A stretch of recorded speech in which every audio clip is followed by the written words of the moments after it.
everybody, and welcome to Eternal Mooncast, a streaming show all about Sailor Moon fan theories. We're going to cover everything from the prominent to the obscure in the Mooniverse. We're your co-hosts, Michi and Selene. But first, a quick Moony disclaimer. We would like to remind everyone that these are just our personal opinions. We do not in any way represent Toei or the Sailor Moon intellectual property. Tonight, we delve into could the future of Sailor Moon be in live action? With our special guest, Katie Cosplays. Welcome. I'm so happy we can do this episode. We did it. Thank you so much for having us. Some fun Moony facts about Katie, because much like myself, she has a wallet that hates her for the money that is funneled into the world of magical girls. You guys all know my addiction. Thank you, Katie, for not making me feel alone. My bank account cries constantly. It hates to see me coming.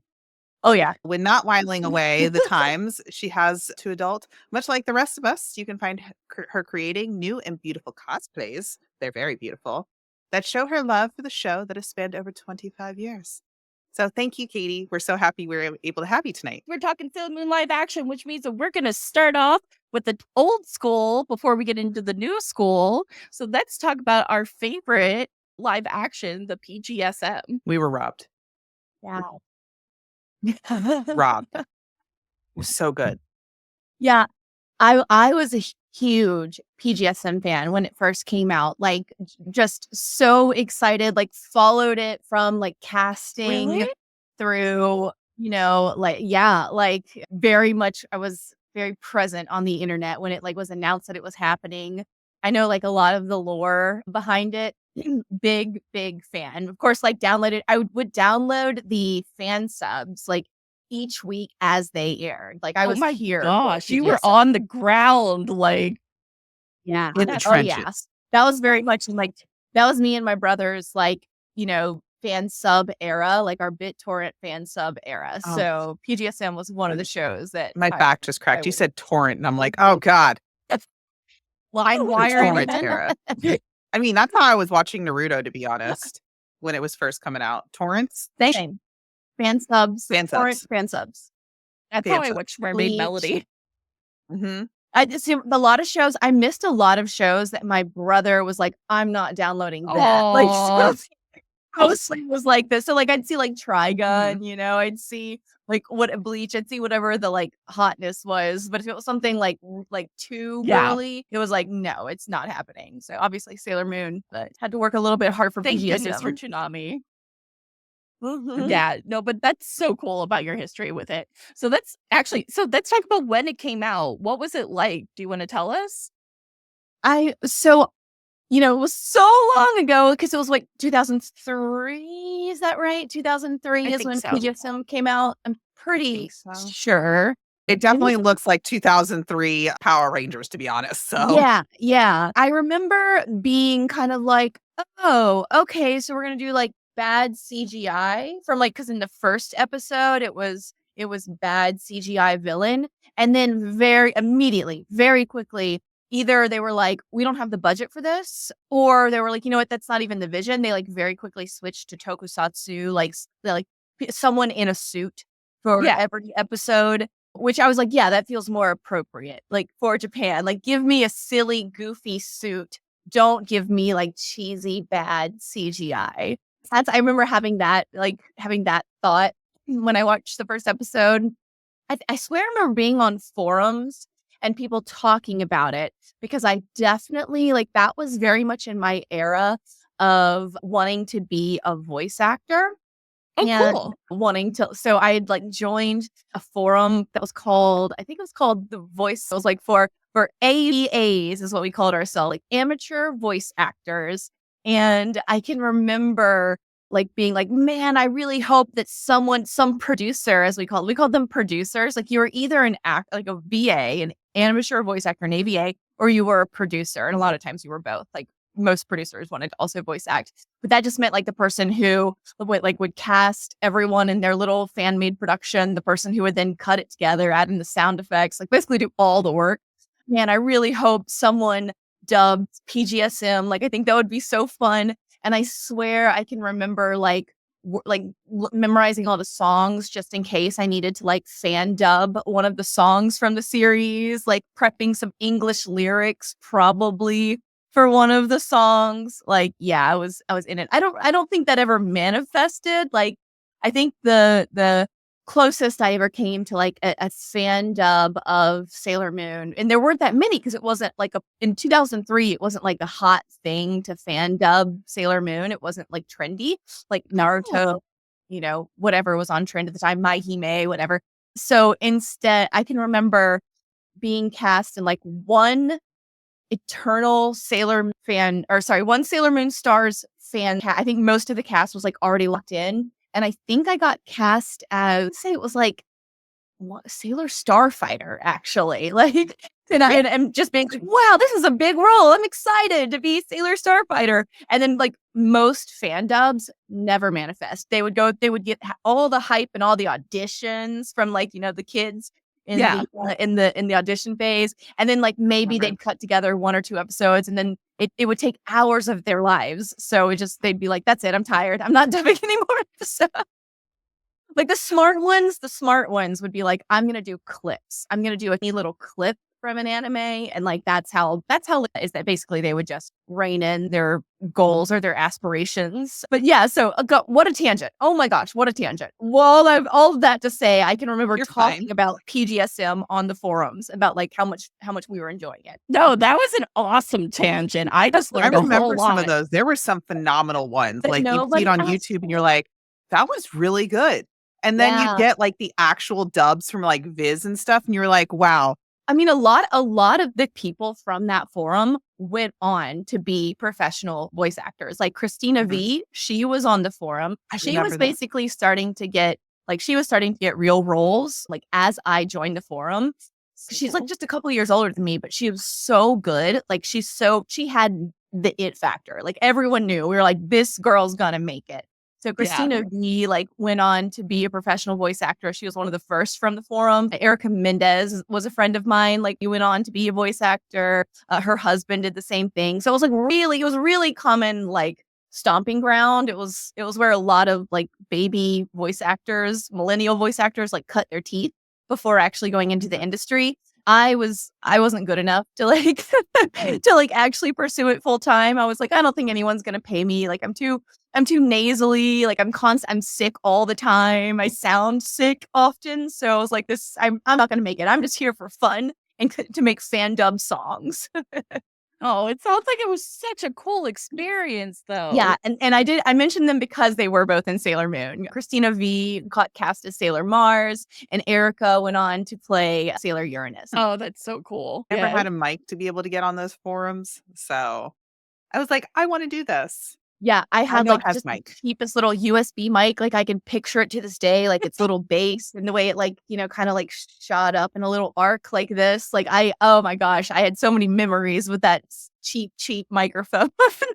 Probably like $12. And you know what? It's funny where it ends up because like this whole show started because I made a post where I was like, what's your unpopular Sailor Moon opinion? And I was like, mine is I think Queen Serenity is evil. Oh, yeah. Well, I mean, in PGSM, with Princess Sailor Moon, they kind of played with that. They kind of point me towards the right direction. But but it's just funny where things end up. But let's get back to PGSM. So the plot of PGSM is different from other iterations of Sailor Moon. Yeah, it's like sanctioned filler, right? Like it's because Naoko wrote it. It's not like it was not like it was independently created. Naoko wrote it. So it like reminds me of the way I don't watch One Piece, but people tell me that the One Piece fillers are good actually because they're written by the mangaka. So to me, that's like it's the same way with PGSM. Like, no, it's not like the manga, and it's not like, well, the anime is it did do fillers, right? But no, it doesn't follow the storyline exactly, but it's a storyline from Naoko. So it feels right. Like it's different, but right. But sad. He got to be a little darker in PGSM. Yeah. So because they wouldn't let the anime be very dark because they're like, no, we have to market to little girls because we need to sell toys. I was like, bro, the adults would have got the toys, the ones who are reading the manga. You mean the replicas? The weird thing about the weird thing about PGSM too is that it aired at 7 a.m, which that's a time slot for children. Like that is a prime time children watching television time slot. Yeah. So like it was meant for children. Like that was the audience. It was not like intended for edgelordy 13-year-olds. Like it was not meant for the grown-up Sailor Moon fan. It was meant for children with the hope that maybe adults would also tune in. Mhm. Go figure. I mean, Super Sentai's sometimes had various adult topics, but that was for children. And that was Naoko's, she loved those shows. And I think she did a phenomenal job with PGSM making it feel like that, but keeping the baseline storyline of Sailor Moon in there. Totally. I mean, they changed a lot. Like, we got Sailor Luna, we've got Princess Sailor Moon, who is a freaking psycho, who just blows everything up. I did find the Knights very interesting, the way they did those, because they allowed them to live. They get to live. They don't die. They become corny ass police officers. I forgot about that. And then I feel bad because I was like, Naoko, I understand you like being tragic, but why did you have to break our hearts like that? Like, please. Like, don't. Just unnecessary. Just unnecessary. Well, I also am wondering, I'm like, did you do it because they weren't going to continue the show? And you were like, it. She was like, I'm going to kill her because the show's going to end anyway. We're not going to get more shows. You know what? I'm going to finally get to kill a Sailor Scout. Boom. She was like, game on. Like, she had a game. Well, I mean, she wanted to kill everybody. It's true. It's the only incarnation of like the Scout. You know, the Senshi die all the time. It's the only incarnation where a Senshi stays dead at the end. She dead. Spoiler alert! Should we give spoiler alerts for a show that is 20 years old? It's too late. If you guys don't, we've already spoiled PGSM in that's true. Past episodes. It's okay. Yeah, if you're new here, we've spoiled the show and we're going to continue to spoil the show. So if you do know what's spoiled, maybe check in like an hour. Mute us. Mute us. 20-year-old spoilers. Yes. Well, though, the reason why I say that specifically, like why I'm like, spoilers, is because I did read an article that's like, that was basically saying what's next for Sailor Moon. And they thought the most obvious thing to do would be to acquire the licensing for streaming of PGSM and just release it on like some big streaming platform, like a Netflix situation. Oh my God. Mm-hmm. I would be so happy. And I think that would be amazing because I know you can kind of get your hands on it, but I imagine it's not high quality. I imagine it's not like anything it worth is definitely bootleg. Yeah, hella bootleg probably. Like I doubt it's. I don't own it. On subs. You've got the bootleg. Yeah. What? So like that was never. Yes, I do. Hope is that it would be like the highest quality, like the version we never could get our hands on, because when I was watching it in 2003, it was the best that you could rip at in 2003. Like, now it could just be so much better. And them rights aren't going to be expensive. That shit's going to be cheap. So I'm like, just do it. Just give us what we want. I think children will love it. Like even with the darker themes, I think kids would love it. I think, like Sailor Moon Turtle says, give us the HD remaster, please. Yes. And you know what? If you have extra footage, throw it in. Just throw everything. Extras, behind the scenes. You got anything. They had the show. They would do like the shows. I know they filmed them. They filmed them doing like the live shows with all the kids in the audience. Like, what wholesome content. I think that would be so fun. I wish they would. Especially because Mars was in Cosmos. Yeah. I mean, like they didn't even get there are people who didn't even get that was a cameo, I know. Here we're all like geeking out that it's like, oh my God, it's Mars, she's back. And then everybody's like, what? It's Mars. like what was her name? Keiko. Was it Keiko? The comments will tell us in a few seconds, probably. I used to know all their names. I remember it's very interesting that you mentioned PGSM to just these people were like, I'm a diehard Sailor Moon fan. I was like, okay, so can we talk PGSM? And people are like, what? And I was like, Blink. am I about to, it's that sound. Am I about to introduce you to Taylor Swift? Right. That's how you feel. It's the TikTok sounds like, Yeah. oh my God, am I about to introduce you to Taylor Swift? That's exactly what it is. I will say, like, I would rein in people's expectations because it is still tokusatsu. Like, it is pretty cheesy. These girls were not like particularly talented actresses. Like, but if anyone has watched a Japanese version of like the Power Rangers ever, I am sure the acting, which I don't watch like Japanese, I don't seek out Japanese, tokusatsu or like but I imagine that the acting is on par. Like, I've seen enough live action Japanese television shows, like an example of one that has really, really good acting. Did y'all ever watch the live action of Great Teacher Onizuka? Yes. You know what's funny? It's on my watch list. It's one of those like cry every episode types, like just like tears streaming down your face, like, which is like a thing in drama, like in both K-drama and J-drama, like the whole like, oh, we're gonna make you cry in this episode. So like, it is not that level of like good acting, but even the good acting is still like a little stilted, like a little Japanese, like very. I mean, even the American Power Rangers is not. Have you ever watched the original Power Rangers? Oh my God. I was like, wait, I thought this was like prime television. Jesus Christ. I mean, they were like, effectively, they were like, nobodies, like with almost no acting. They just needed to be able to do their own stunts. So they weren't really actors. So that like kind of makes sense. And similarly, I don't know if you guys knew this, but like the cast of the live action of PGSM was actually pulled from, like, they were all gravure models, which basically means like you do bikini, like you kind of have boobies and you're a cute girl with boobies in Japan. So when you're a cute girl with boobies in Japan, that you can make money off that. So they were all girls who did like bikini modeling.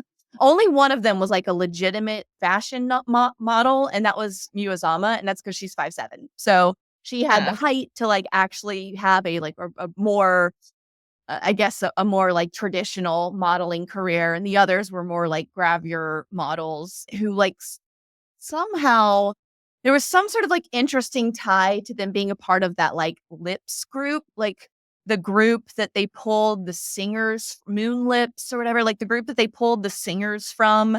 It was like some sort of agency or like collective that was somehow tied to Sailor Moon. I definitely am not remembering the details of this very well, but I know that a few of the girls, if not all of the girls, were like involved in that collective that also then helped with the casting of like Sarah Mew productions. And basically it's just a talent pool that they would like pull from when they needed to. And that's where a lot of like the girlies came from on the show. No, that's really interesting. Yeah, I'm again, like I read this so long. I did not prepare, like reread up. So I'm like, I vaguely remember this story. Oh, and I like this comment. The acting starts off below par, but by the end, it's on par, if not better, with the average Super Sentai. And you know what? I think you're right, because the actresses got more comfortable with being in front of the camera. They got more comfortable with like acting, right? They learned as they went. And I'm sure they got far more comfortable with each other. Like they started forming like real bonds and friendships. And that is probably why like it just gets better and better, is because like these were real girls like working together every single day, or maybe 5 days a week. So it just makes still perfect friends. sense. And they're still which friends. Is adorable. Like anytime they show a picture of them like getting together now, I'm just like, oh, it just makes me so unreasonably happy. I'll usually like share it in my stories on Instagram. I'll be like, that's exactly there. You're like, look at them. They're being so cute. Like, yeah, exactly. And they all look like so good still. Like, of course. God, they're so pretty. They're all still gorgeous. And I was like, it's those genetics, man. Also the clean food they eat. So yeah, for sure. Now, what was the reception to PGSM back in the day? I think it was probably mixed. Like there were probably people watching it who were like, this isn't very good. And then there were probably people watching it like, the Moonies, who were like, this is exactly what I came for. Like, this is what I wanted. Like, is high production quality as Japan can give us. Because Japan, they do not have Hollywood budgets. They do not. No. They did not back then. Yeah. Well, like now even you might still see something with production quality that's not very high. Like even some of their newer shows, they just look budget, you know? So like considering it being 2003, considering that like I don't even think Sailor Moon was the like monolith that it is now, you know? Like it was still ongoing, that like the anime had just ended. You know, the Sailor Moon musicals were still not quite in full swing, like they were kind of wrapping up. Like I think didn't the last musical come out in 2005, 2006? Like that sounds right-ish. Before the reboot, right. of course. So I don't remember Sentiment, but I do think I can remember like some boys on the internet making fun of it. Like that's like a vague memory that I have. Yes, 2005. I think I remember getting of course it's not bootleg DVDs in like 2000, like maybe 6 or 6, because I'm trying to think how long I've lived where I live right now. And I was like, I've lived here for like 12 years. So I had to subtract 12 years. And I was like, okay, I got it before then. So I probably was like 2005 or 6. And that's when I found out about it a little bit more. And like I hadn't heard anybody talking about it. I think I ran across like a YouTube video, because that's when YouTube was huge. Just starting. And I think I just like ran across like a music video, just an anime music, an Do you AMV. remember which one? Oh, an AMV. No. Okay. So a fan-made music video. Yeah, fan-made music video. And I was like, what the fuck is this? I was like, is this fans? Is this like cosplayers? And then it was like, this is PGSM. And I was like, oh, what? And let me tell you, my happy little ass ran to eBay so fucking fast. Trying to come through. Come through. I mean, it was from Japan. So. Oh, sure. Okay. So someone in Japan did it. I still have it. It's sitting on my shelf. I have it. I still can watch I might need to borrow it. Do you know what like pixel is it? Is it like 360p, 480p? I mean, I can watch it on my nice HD TV and it's actually not that bad. Okay. Well, because it's DVD quality. It does skip 480p. Sometimes. Like once in a blue moon, there's like I had like a couple of episodes weirdly skip. Like it would jitter essentially. But that's really it. I mean, it's very good quality for what it was. But that's when I found out about it. Was like I said, YouTube, because I watched anime, in 5 parts and 360p. It was my feed, because they actually had a good algorithm then. Just brought it up because I would watch like Sailor Moon music videos, because I loved like AMVs. I was huge into that because at that time I was doing cons. That was when I was a baby cosplayer. So my big thing with cons was going to the AMV awards. Yeah. Anime Boston and AWA both had a huge AMV scene. Let me just tell you, the AMVs that we used to get in like 2005, 2006. I literally can still tell you my favorite AMV of all time. And I forced all my friends to watch it at AWA this year. I think it was AWA this year, because we were talking about AMVs, and it's a Hero X Relena AMV done to the song Kryptonite, and you can still find it on YouTube. And I still think that it goes like so hard. Now, granted, like it can't hold a candle to like newer AMVs, which are so good, but like that forever will hold like a place in my dumb Hero X Relena heart. So I just loved that AMV so much. There was one too, if you guys remember, it's the song about like Chuck Norris fighting. Do you guys remember that one? Yes, vaguely. Yes. So it's an AMV to that. And it's like a mashup of all these animes. Was it like an AMV hell? Yes, it was anime hell. Anime hell. And the way they would cut that stuff, it's actually ridiculous, because I always feel like I'm aging myself because my back cracks, because you get to like people who are younger, And they're like, what do you mean? I was like, do you realize the work they had to do to be able to do that? We didn't have programs like we have now. Nope. Like, yeah, the AMVs now are so crisp and blah, blah, blah. But these people would get crisp ass AMVs and would have like special overlapping and make the mouths move correctly. I was like, these people would spend a year. This would be a year project for them to get into those. And people are like, what? I was like, because we didn't have the technology. Months of work. Yeah. Months and months of work. I mean, I used to do them on Windows Movie Maker. I tried at least once to make my own AMV. I made like 6 of them. There's one. I don't know if YouTube has taken it down, because a lot of my stuff got taken down because all of the copyrighted songs started hitting a lot harder. I think it might still be up, but I had like an Uran High School Host Club, and it was the twins singing Poor Unfortunate Souls by the Jonas Brothers. And I actually matched the mouth flaps.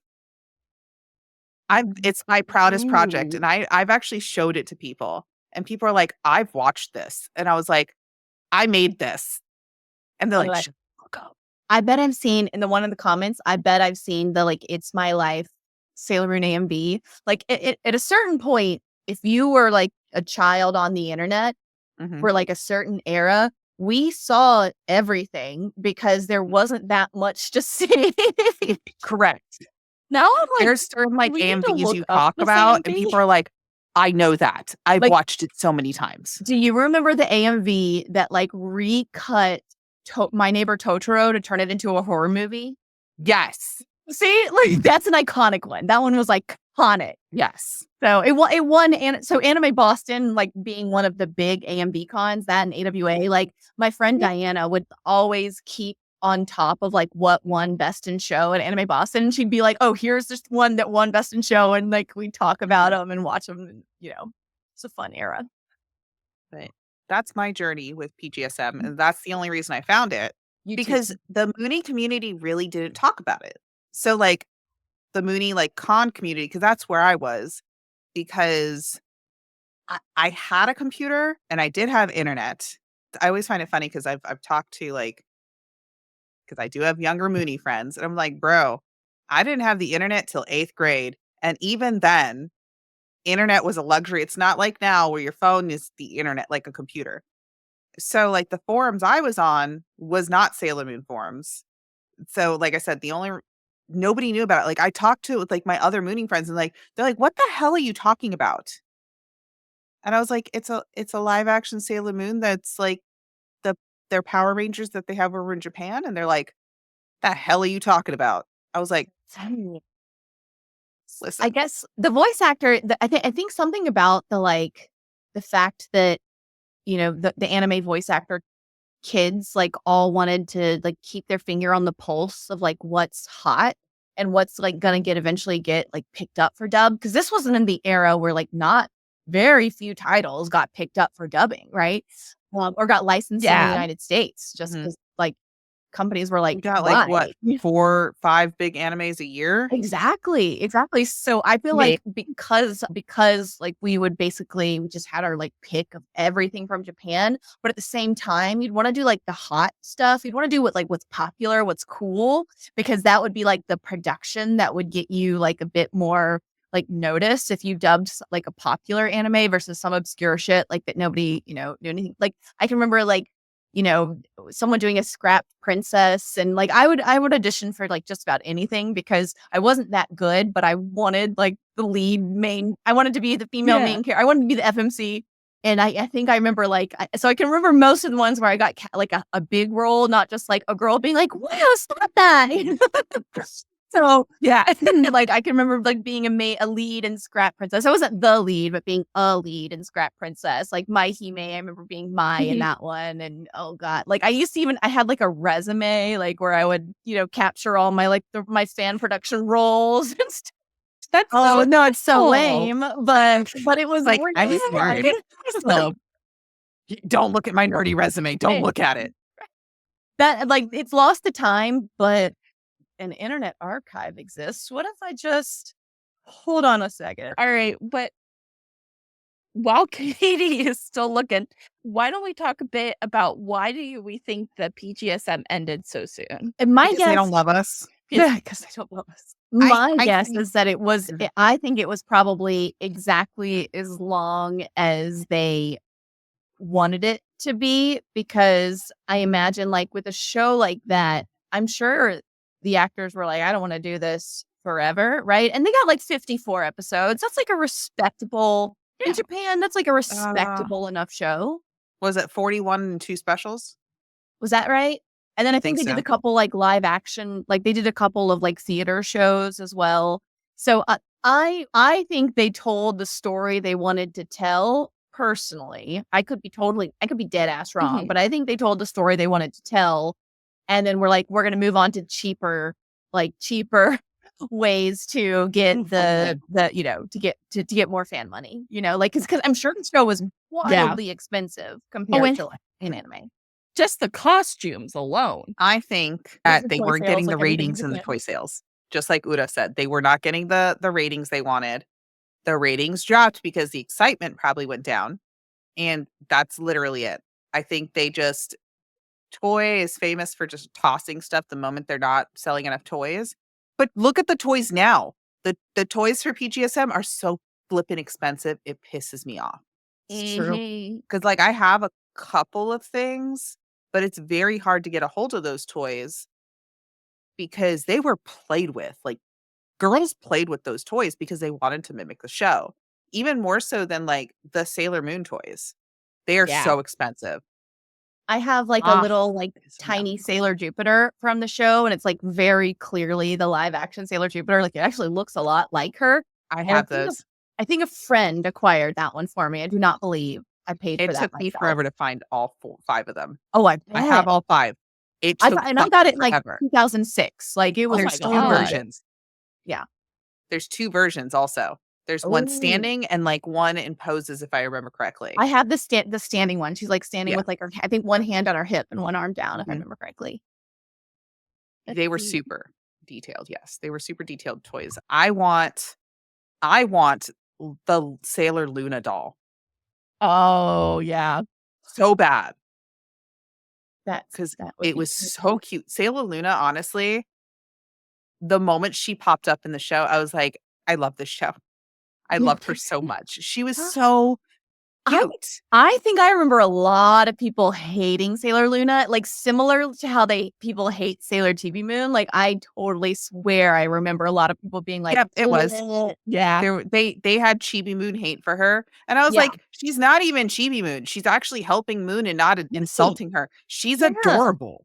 Yeah, she wasn't like the huge brat of the anime that like I get why people like didn't like her in the anime, and it's because she basically took the place of like the Ray fighting, like like this is what we'll do for comedy, and just got a little like ugh. Yeah, and then also tells us that it's 49 episodes, the final act, special act, and act 0. And then this comment I thought was interesting from Ruminu? I'm going to hope I pronounce that right. I think Nako's always liked the first arc the most. It's the most romantic while covering the general concept, so it's everything they need to say. It's the story she wanted to tell. She was then forced to keep going. So yeah, it's so true. It's like I killed them all, and the manga editor was like, "No." She's like, "You didn't kill them all. You need to bring them all back." She's like, "But why?" And they're like, "Because you're popular." Yeah, popular. Yeah, and then but I don't want to. You're gonna grin and bear it. Your newfound popularity. Exactly. Appropriate. Let's see. And then also coming in saying after PGSM, Nako also went around buying up licensing rights. And if you remember, in the 2000s were a decade of no international Sailor Moon licenses, while Nako went and bought them all. That's why everything has PNP on it. Princess Nako Publishing. I freaking love it. Never knew what PNP stood for until this moment. Icon. It's been on. I mean, it literally is probably on the bottom of this glass, and yet, yep. Shut up! Is it on the back of my case? PNP. Oh my god! Had no so I have idea. the Casetify, the brooch case for the AirPods. You know, the one that I have sold out instantly. I have the knockoff of those, I'm pretty sure. But it does have PNP on it on the back next to like all the things, and it says PNP TA. Why do I love her so much more now that I know that it's Princess Naoko published? Like, yeah, that actual delightful. It makes perfect sense too. It's on everything, and I just never thought to look up what the fuck PNP stands for. I just thought it was like part of their licensing thing, so I never thought about it. Yeah, I assumed, let's see, like, I would have probably assumed it had to do with Naoko Takeuchi because it's Naoko Takeuchi / PNP, comma, Toei Animation. So I just assumed, but I assumed that it's something to do with, like, you know, being the mangaka, like, creator, like, maybe it meant something, but I had no idea. Princess Naoko Publishing. She's a diva. She's an icon. She's a legend. She's the moment. And he is the moment. And we love her. Oh, I love it. Our queen. Literally our queen. Yeah. Let's see. And then let's see. Saban. I mean, Mamoru is her ideal man, and she wrote him to be a helpless without Usagi, and then she married Yoshihiro Togashi. The shoe fits peach. The shoe fits. Yep. The shoe fit. The woman had a photo shoot. Literally wrote an article about it. About how she likes her men. And I'm like, ma'am, please. Amazing. Amazing. Oh my God. All right. But back to PGSM. What are the parts that you guys liked the most? Oh gosh. Would it be a weird answer to say the wigs? Like, no. Because those wigs are so beautiful. Those wigs are gorgeous. Yeah. And they had like, you didn't see any hairline. Yeah. They were put on so well. Sometimes I will say sometimes there was like a little hairline slip, but that's like, again, that comes down to like a budget thing and like the fact that, you know, there's like a lot of stunts in Sailor Moon. So I do remember like every once in a while getting like a little peep, but even so, they were so beautifully designed and like, so like my biggest pet peeve about the show is so stupid and so like Katie centric and like nitpicky. My biggest pet peeve about the show was that Princess Serenity had her human dark thin hair and like wore it down in like a half up ponytail moment. And it made, don't get me started. It made no fucking Don't get me started. Because it should have been blonde. It should have been her blonde wig in the pigtails because otherwise what Sailor Moon's hair makes no sense. If the Princess Serenity doesn't have Sailor Moon's hair, it makes no sense. And so that was I know you asked me for my favorite thing, but this is, I feel more passionate for. Oh, honestly, no, keep going. I love this. Princess Serenity's hair was her Japanese long black straight hair and not even in her Usagi style, not even with buns. Like, and it also would have made more sense. It like would have made it make more sense because, you know, Tuxedo Mask, like Mamoru is like dreaming about her and he kind of sees her silhouette and he sees Sailor Moon and he's like, is that you? When like without the blonde hair and the pigtails, like.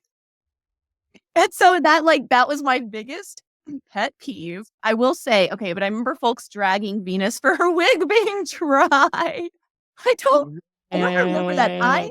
I did appreciate that like Venus had curls because I thought that like, which is not canon, but I thought it established like a really nice aesthetic to like distinguish her from being Mars but blonde, like, you know, like just repeat but different color. Like I liked that she had the curls. Like Z said, like I loved the costumes. I thought that was like the costumes were so well done. The only thing that bothered me was that there was a huge, like when they wore the chest armor, it was like very clearly off white, and all of the other elements of their costume were like a pure white. Which that's me being like a nitpicky person. And I'm sure the costume designer probably bugged them too, but they were like, sorry, this is the budget I have. You are going to get the cream body armor. But even still, like I love the fact that it looked like armor, you know, like it looked like something to protect them during battle. Like I thought that was such a sick approach. Like I loved that so much, and I've like taken that and kind of tried to incorporate that into the way that I build the costumes, is to like pad out the chest part so that it looks more like armor as opposed to just like a leotard that I can ice skate in if I wanted to. Like I wanted it kind of look like structural, and they did that so well. I love that. Yeah, no, so because like the costumes, the hair, that was my like probably favorite thing. Awesome. And the music was really fun too. Music was chef's kiss. But playing off that, Sailor Moon Turtle said, the costuming was so fun. It's a cool and fun fact that they got the opportunity to try on the Miu costumes. I wonder if they were influenced with the production of the costumes for the live action. I mean, I'm sure they had to be, right? Like, yeah, well, except they got Princess Serenity's dress off a clearance rack of a bridal shop. So, yeah, they sure did, man. Oh my God. They did her dirty. They spent it on Endymion's freaking shoulder pads from the 80s. That's why I was like, you kept going, and I was like, listen, the rant I went on about Princess Serenity's dress. It's like the most it's the biggest letdown in all of history. I was like, who made this? I just want to have a conversation. Who made this executive decision of this cheap ass bridal dress that you slapped on this poor girl? Didn't even give her a wig. Just put the blonde wig on her if you need to. Right. If you couldn't afford a white wig, why does she have black hair? I'm gonna send a photo of it. I don't know if we have an easy way to display the photos, but of this, like, it's just a straight up, looks like she's like a bridesmaid, just straight up bridesmaid dress. Hold on. I'm gonna try and send it this here. I get so angry about that dress because I was like, I was ready for Princess Serenity, and she showed up on the screen. I was so disappointed. I was like, what the fuck is that? Oh my gosh. Who did this? Yeah. Oh, it's so ugly. It's an embarrassment. It insulted me. Let me share that. And then when she shows up as like Queen Serenity, again, it is like they like plopped a tiara on her, and they did do a good job of like aging her up with just pure makeup. Like that actually is not bad, but like this just looks like they went out and like somebody bought a tiara at the tiara store, and they were just like done. And it's just like a store-bought white dress. I'm like, what was the reason? Yeah. And I have to wonder, I'm like, it had to be a budget thing. They had to just be like, so sorry, we blew our budget on these fuku. Like, it is what it is. You're going to get this dress. And most of the time it was like, in a lot of the scenes, it was blown out. Like, they would do this thing where they would like just completely overexpose the shot, I guess, to like make it seem more magical. So most of the time you didn't have to actually like witness this monstrosity. It was mostly so blown out you couldn't see it. But I did find like at least a couple of images where it's not blown out to hell. No, and that one's Queen Serenity. And just reminder, this is what they spent the budget on. Yes. Yep, those fucking shoulder pads. Look at them, the tasseled turtle backs. Okay, I was so mad. I'm like, why does he get a pretty outfit and she gets the clearance bin dress? Like look at these things. I mean, click on that one right below it. Yeah. Oh God, that makes it even more painful. Yeah, that's just sending me. It's like a cheap like flower girl dress. Like that's what you'd put your flower girl in at your wedding. Yeah.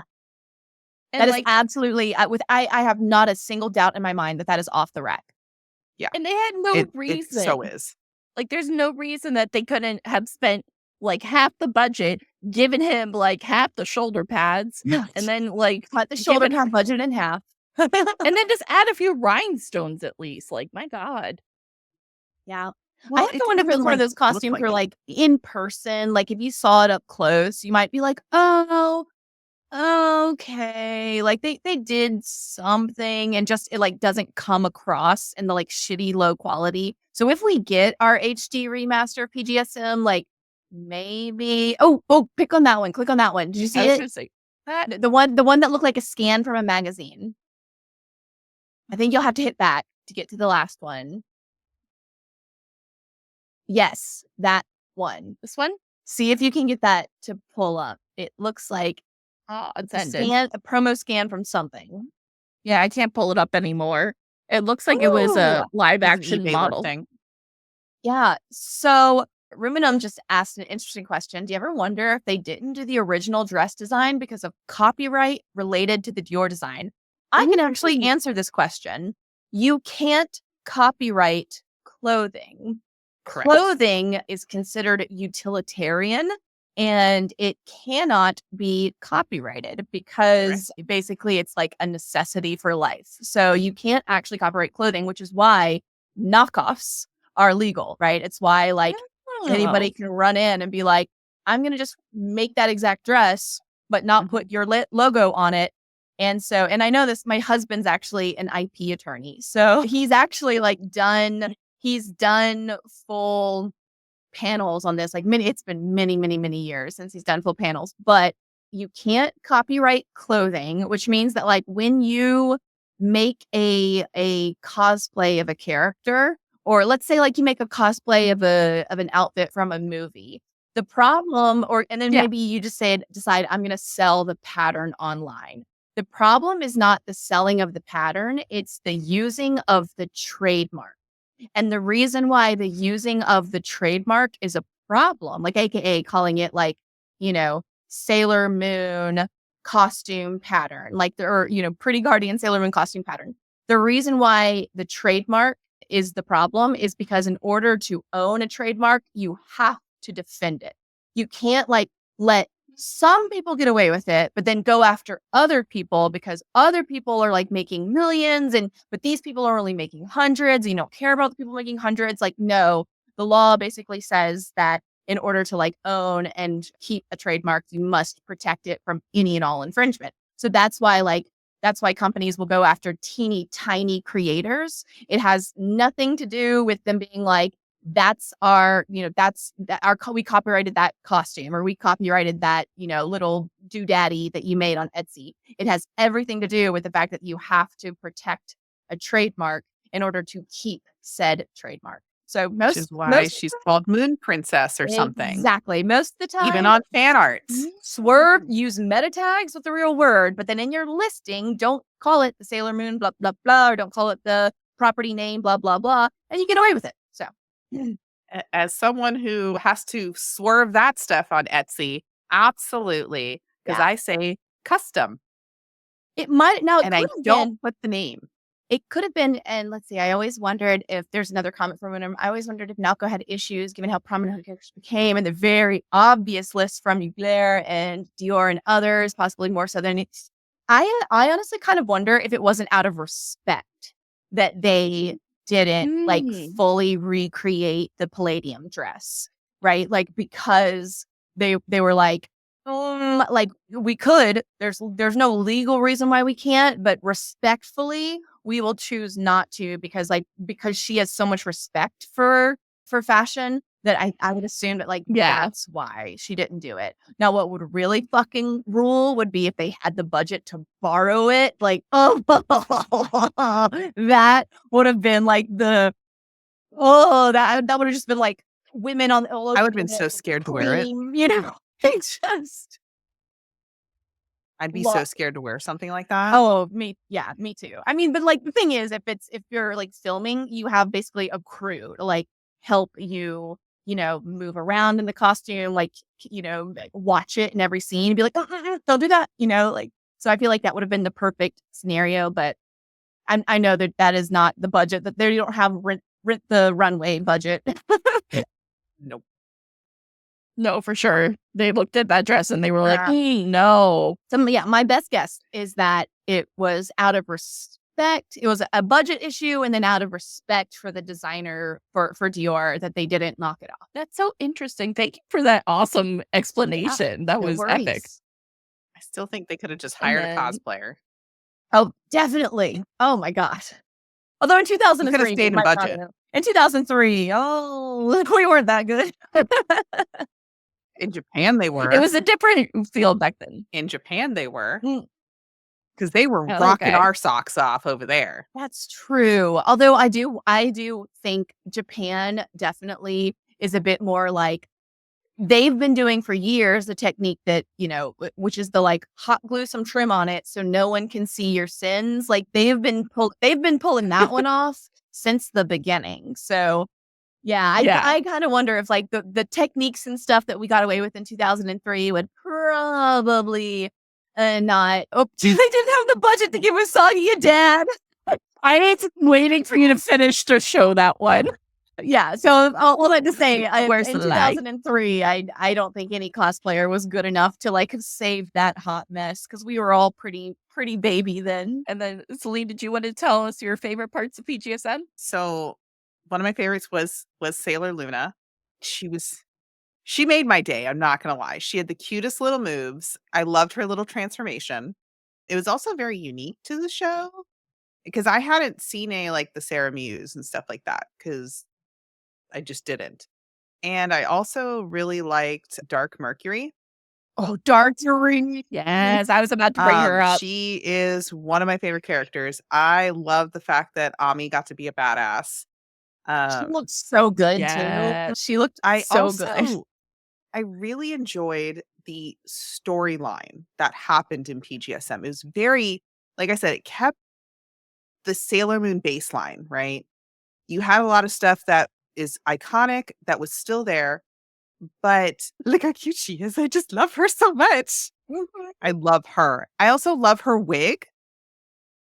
She just had, it was phenomenal. Like 10 out of 10 to the wig like stylist. She was so that freaking wig is cute. Crispy. Also, like So cute. they took in like Luna's dress, her yellow dress, and incorporated that into her sailor outfit without like making it look tacky. Like she looked really good.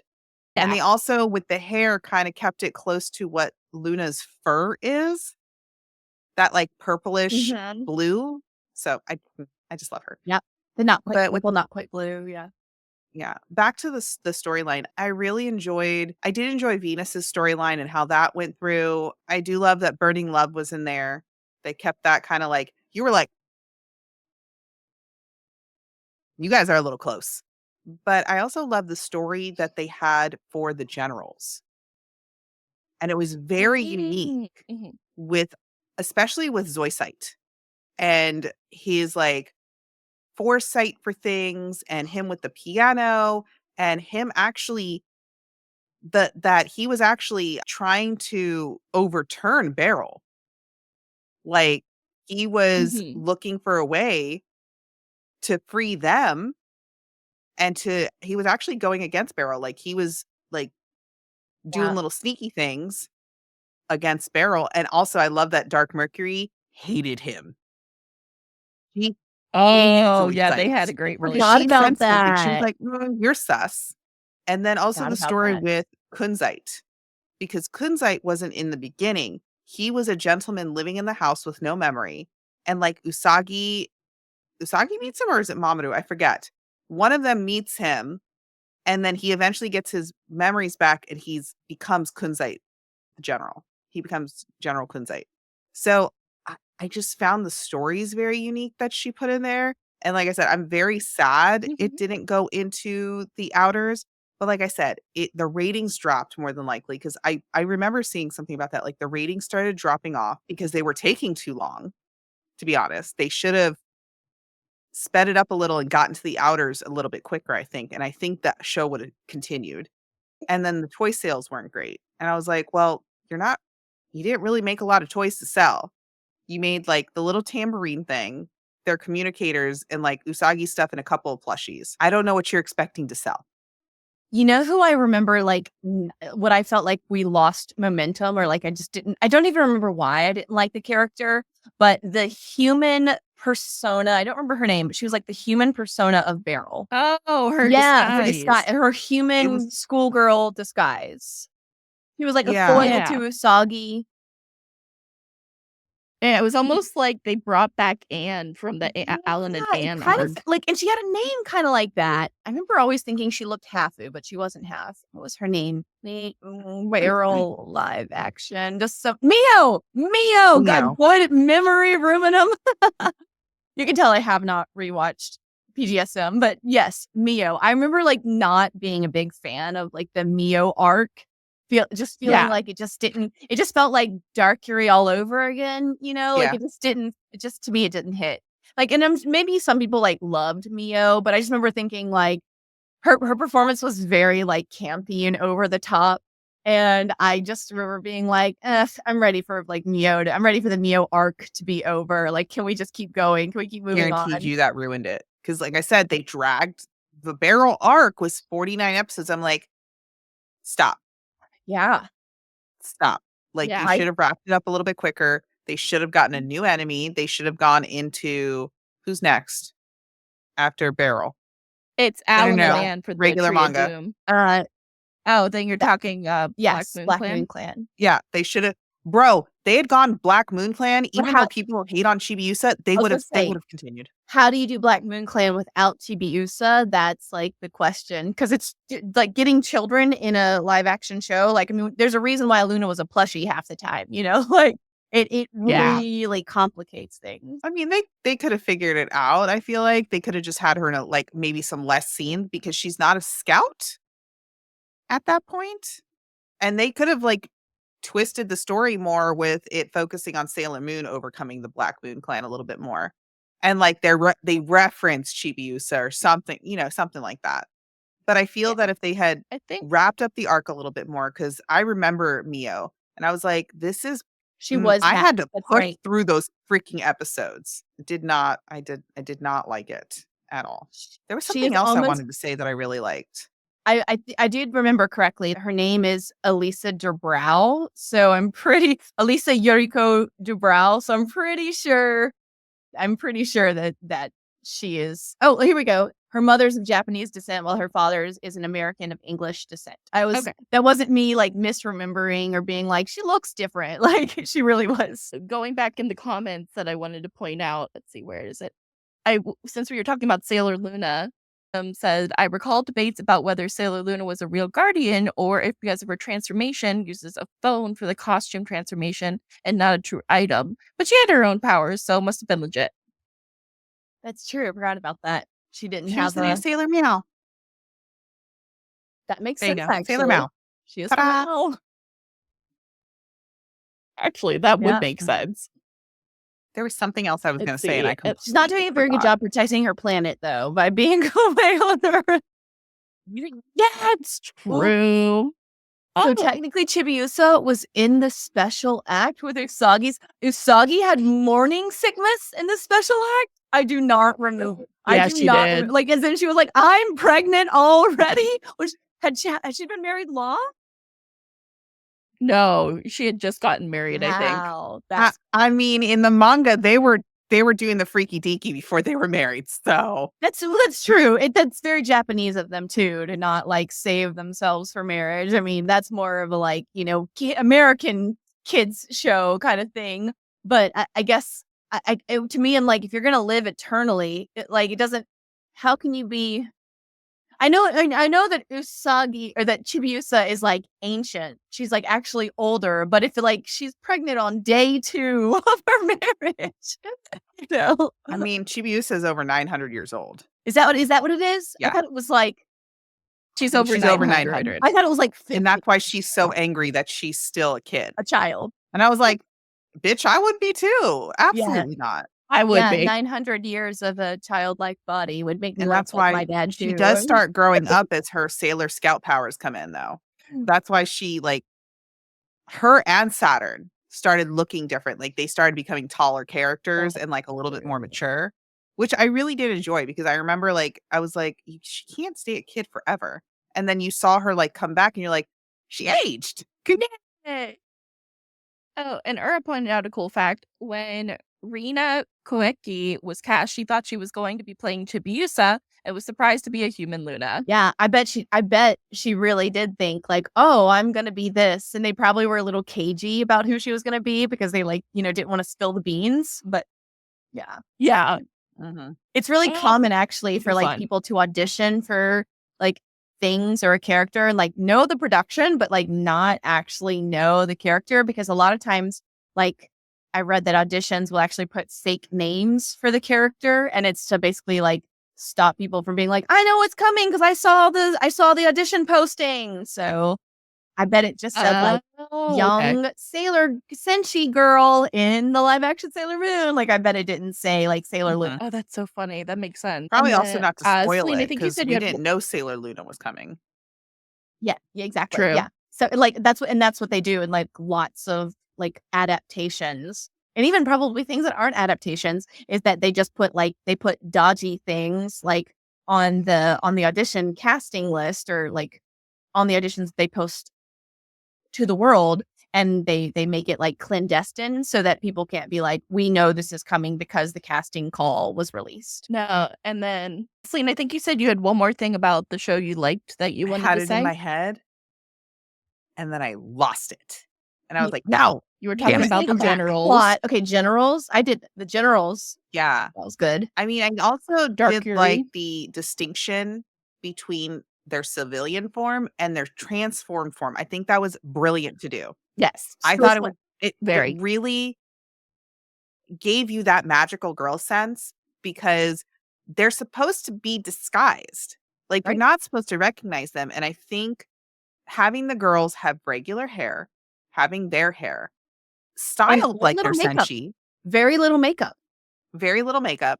And then when they transformed, they had the Sailor Moon had her hair. They had makeup on. I think I really liked that distinction between it because so much more believable. They're not supposed to know who you are. Yeah. Like it's supposed to be a secret. So I feel that PGSM, it was more of a secret on who they were. Didn't Crystal, and maybe it's in the manga too, but didn't Crystal like canonize that when they're the Sailor Senshi, like people around them are like disoriented at like normal humans are. Yeah. So like that's why they can't ID them, even though they look exactly the same, but they add a little beep boop, like it's like a little glamour. I think it's a glamour situation. If I remember correctly. Remember. I do know. Well, because I mean, everybody always gets knocked out, so they never see anything. True. I swear that there was like a scene where Sammy, like, I can't remember his Japanese name right now, but like Sammy is just like, it's like she's blurry or something. It was something weird. I don't remember. I think he was getting knocked out. Because I mean, Tuxedo Masks recognizes her because he's finally like really looking at her and he's like, wait. Yeah, done. And then she realizes who he is because she's like, the mask. Oh my God, you're Tuxedo. I was like, really? Okay. Hey, she's using hard math. She's using 2 + 2 = 4 math. That's more math than I could do. I'm too gay for math, so it's fair. Let's see. And then they're coming and telling us Usagi inadvertently is responsible for Chibiusa being stunted as a child. By making the world a utopia, there was never a crisis catalyst for her civil crystal to awaken. Ergo, she was never able to grow because Usagi held her back. Now, is this canon or is this fanon? Because if it's fanon, tracks, like makes perfect sense.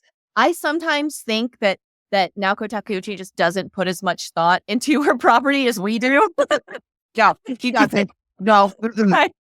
So like, if it's she is like, I'm like 1 + 1 = 3, and that's how we're gonna get there. And everybody's like, how did you get to 3? Where's the other 1? And she's like, oh, it's there. It's fine. It's fine. Like, don't worry about it. You'll fill it in. Exactly. And that's why we can spend 3 hours talking about a topic because there's so many holes. Why are there so many holes in my ship? You'll figure it out. You'll figure it out. And even she's just like, yeah, sure, go. It's fine. Yeah. Whatever you say. And then Ruminum coming in saying, I love the way the powers were animated, specifically when Venus and Mars attacked Ayoma, and the Love Me chain was like a true power energy whip. You understood why it was powerful attack. It also reminds me of when Sailor V threw the crescent and it veered off and did nothing. Mm-hmm. Yeah, I did think like the attacks were good and fun. It was also just fun to see them in live action, It was cool. Like we wanted. I remember and especially, can you imagine nowadays how good it would be? I remember with the technology. I remember what I loved the most. The thing I loved the most is because I loved the original Deke dub of Sailor Moon. and how corny it is. So PGSM's corniness aligned with my Deke dub Sailor Moon Love and Ass because it was just as corny, like Bleach Your Roots Freak. Like, and then you had the corny ass shit going on in this. And I was like, this is Sailor Moon. This is it right here. Right. Peak entertainment. That's what it was. I wanted to compare it to the original Deke dub because that was corny as fuck. I would love. Oh my God, you're gonna love the live action fan film. You just I love it. It's not. I'm so excited because I love Deke. I love the Deke, the corniness, the camp, and like give it to me. I would love them to like do more animes. Give me 90s corniness and animes, bro. That's all I want. Just as a preview, like so the script was written by a friend of the director, and he, I believe, had only seen the Deke dub. And so he kept all of the dub names for our fan film, which we kind of also had to do because we were like 4 white girls and only 1 Asian girl. So it kind of made sense for us to not be named, Mako and Ami versus Amy, like, and Usagi doesn't really make sense for a white girl. So that's all I'll say about that for now. And I like Serena. I like Lita. I like a bunch of the names. Okay, wait. Can we talk about the makeup and how they would like? Yeah, they would sweep like and then the hair. Best. And the hair would come with it. Hell yes. That choreography to me was everything. Yes. And you might even see some like that somebody on a fan film like had equal strong opinions and love and feelings for like the importance of the choreography coming soon. I'm excited. Sailor Moon Turtles coming here. The posing for the show is so dang good. Them having a choreographer of sorts for the transformation sequence is just another layer of cool for me. Agreed. That was definitely them going to that Sentai roots of like Japanese culture.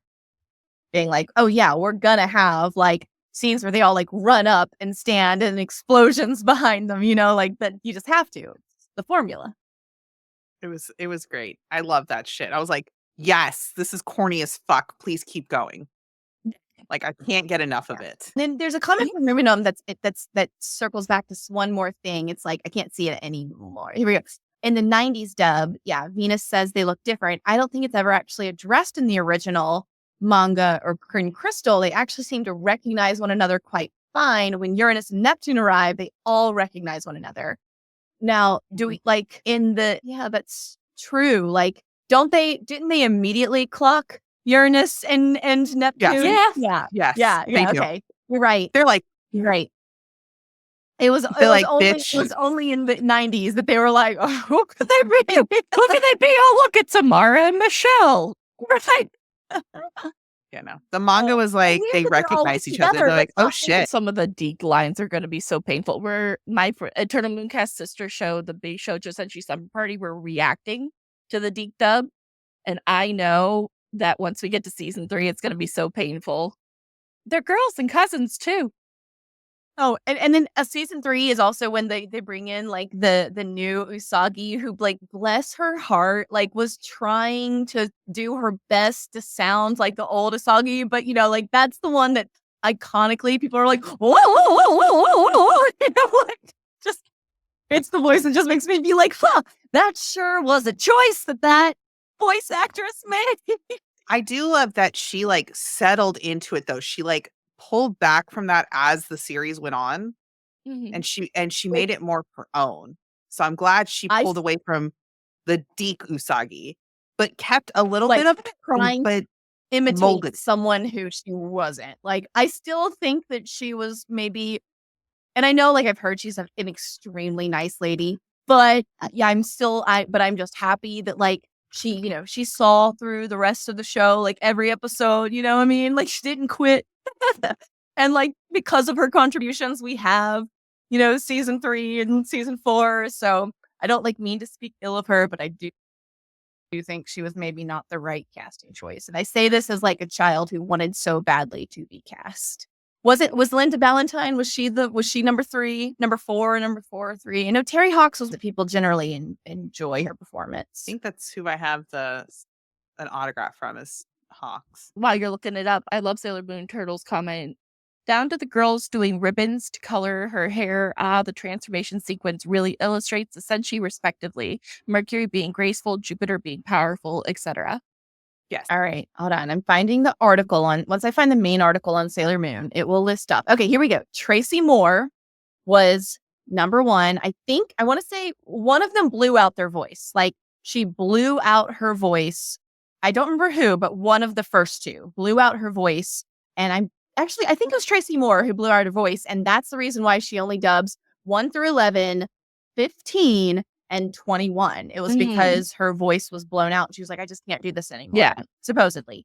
According to legend, right? And then Terry Hawks came in for 12 through 14, which was probably when she blew out her voice, 16 through 20, and 22 through 82. But like Tracy Moore, if I remember correctly, she was the one who like really established her being like a total Valley girl. But like I can hear it in like the Toonami dubs and the Toonami in the Toonami promos. I can hear her like Valley girl voice.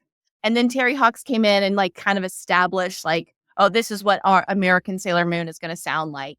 And then Linda Valentine came in for the Cloverway dub, which was everything that took over after Deke and Pioneer. I guess Pioneer did the movies, right? Yeah, Pioneer did the movies. Yes. Yeah. So yeah, Linda Valentine is the one that I kind of shade just because I think she was so. And someone made the comment and said it wasn't her casting; it was the absence of directing.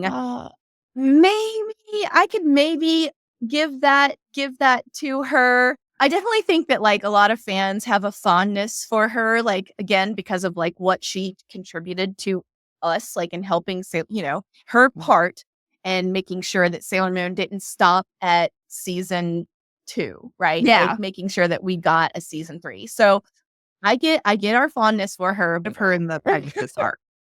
In the Pegasus arc, that's when she pulled it back. So yeah, when she like tries to sound more mature and sweeter because she like I honestly because trying to remember the directing, if I remember correctly, the direction they told her to do was to copy Terry Hawks. But I'm like, you can't do that to someone who doesn't have the same vocal range. Like you can't do that to someone. Totally. And that's probably why we got the. But she went once because it's the Pegasus arc. So it's the Dream Mirror arc.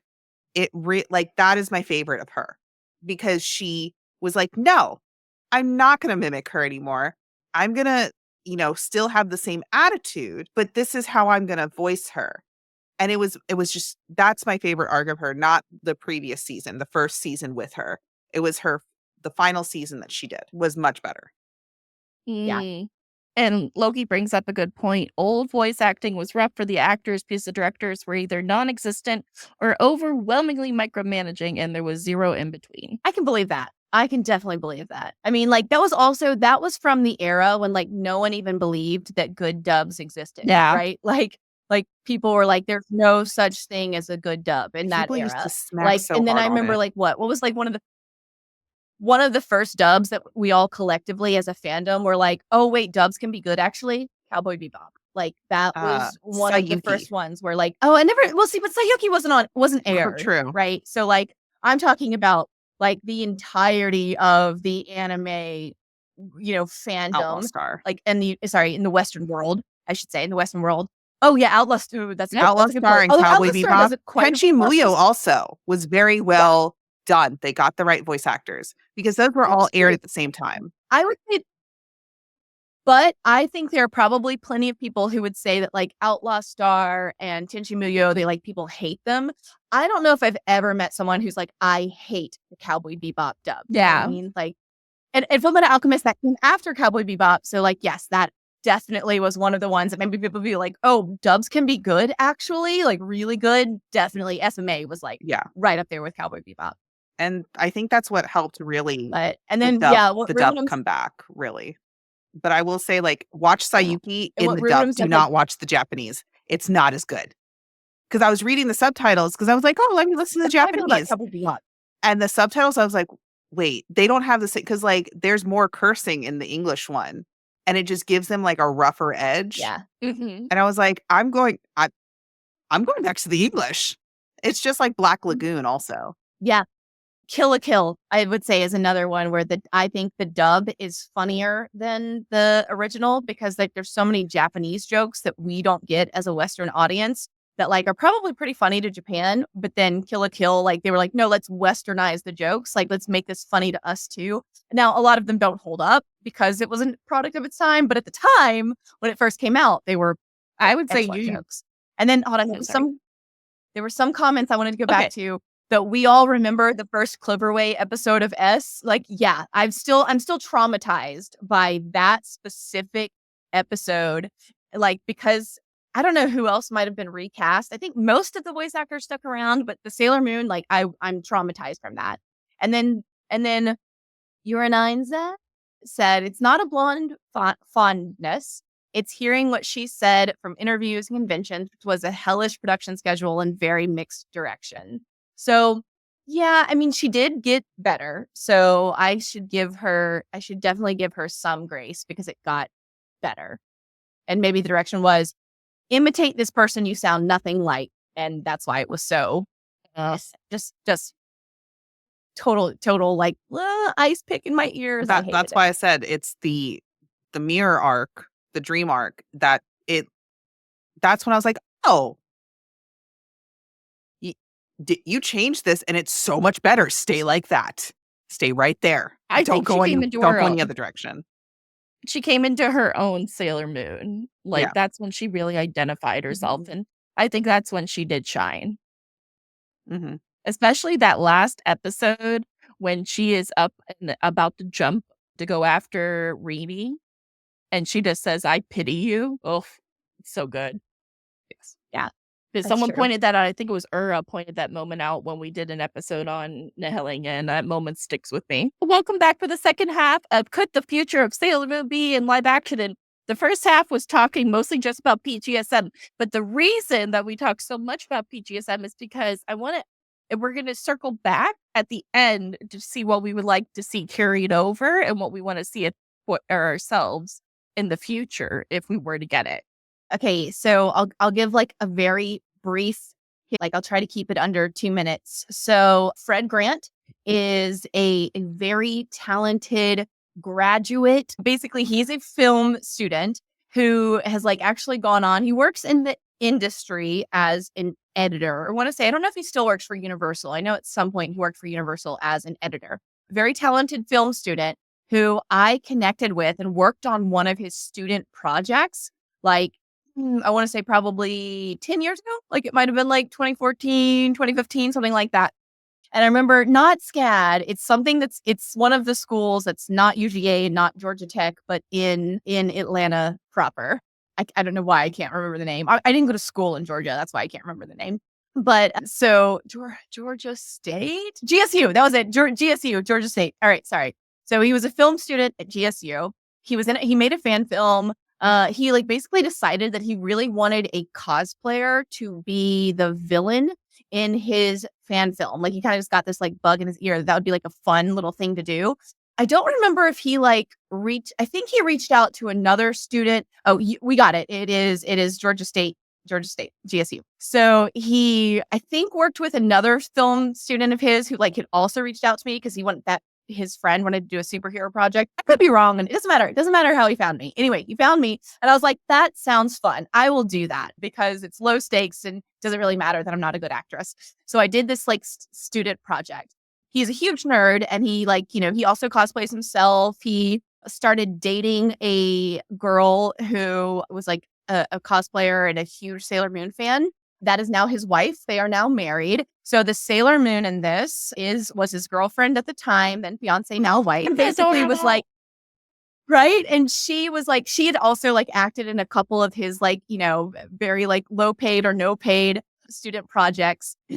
And she was like, I love Sailor Moon. I want to be Sailor Moon. And he was like, that sounds so fun. He was like, I also love Sailor Moon. So then he was like, hey, my friend, like I know this girl, Katie, from like when we did a student project together, and that she'd be down. Oh, I was down. Like reached out to me, and he reached out to me. He was like, I'm also going to ask Ricky because she has like a Sailor Mercury costume. And like, he kind of knew her. And I was like, that's great. Like, let's, we'll do it. He basically kind of like scouted and found Venus, which Venus is like, she's pretty famous. It's Anna Faith, the girl who like kind of blew up on the internet in 2013 because she looked like Elsa, like kind of like, had her little like 10 minutes of fame, like pivoted and turned into like kind of an Instagram, content creator career. So she was Venus and reached out to her and she agreed to be Venus. And then like kind of just found, I can't remember how we found Jane, but found Jane and was like, hey, will you be Mars? Now, none of us are actresses. Like none of us are particularly talented actresses. So do not expect good acting from the Senshi because end of the day, we are cosplayers and fans. So patience. Number two, like, but all the people around us, like some of the characters around us actually were actresses. So they're pretty good, actually. Like even the child actress is not bad. I mean, for, a child actress that we basically like, he kind of recruited and scouted by being like, hey, I'll pay you a day rate, for 2 days of work. And, any kids want to be in a thing. So anyway, so yeah, lower your expectations. It's very corny, very cheesy, very like cheeky and self-aware. But it looks actually quite pretty for like it being it was like a $1,500 budget or something, or it was an extremely low budget. We kickstarted it. And then Fred put way more of his own money into like making this happen. So without further ado, that's kind of the history of how it came to be. All right, let's watch it. The way the cookie crumbles.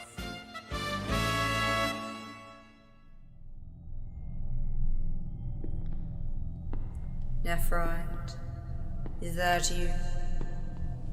Queen Beryl, how may I be of service? I've grown weary of waiting to reclaim the world that is rightfully ours. It is your duty to bring me the crystals I desire. Whatever you wish, my queen. You will succeed where the others have failed. A guidance stone. It will lead you to the rainbow crystals. The task of extracting them is up to you. With this stone, victory is surely ours. Do not fail me like your predecessors, Nephrite. I do not accept failure from my generals. I will not disappoint you, my queen. And I know just where to start.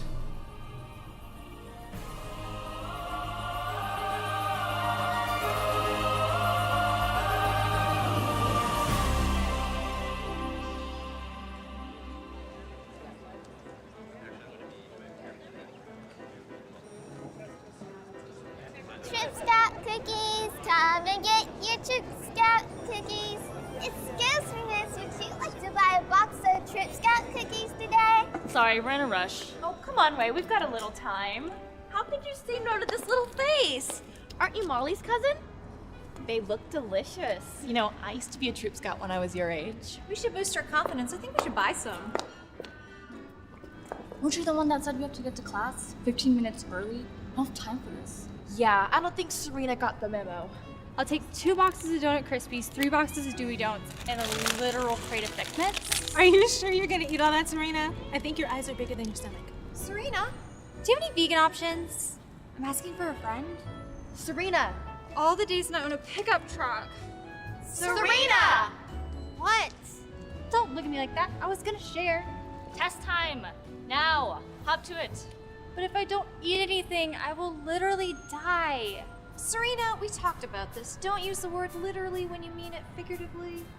Well, should we figuratively leave her in the desk so we can literally make it to this test on time? That'll be $68 even.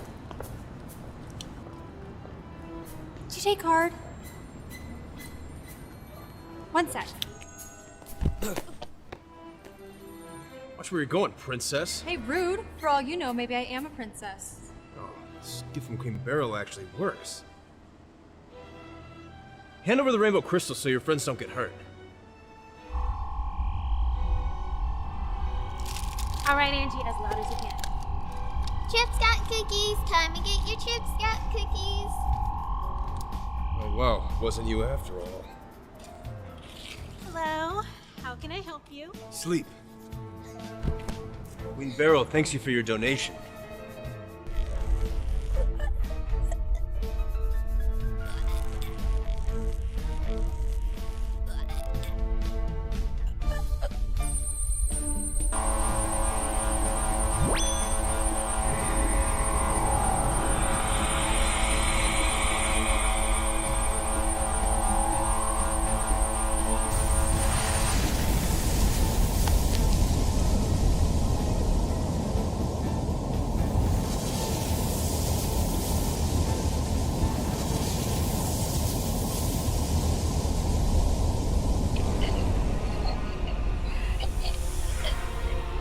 do you like it, scumbag?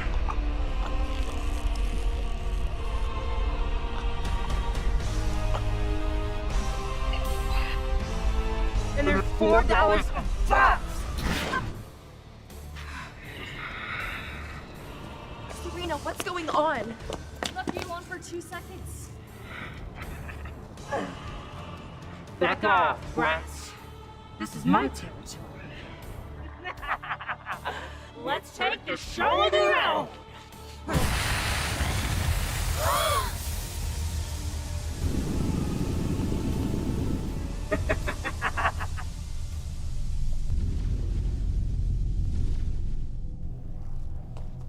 Well, that's one way to get out of a test. Lita! You'll regret that. All right, let's do this. Like you even had to ask. Mars, power! Jupiter, power! Venus, power! Mercury,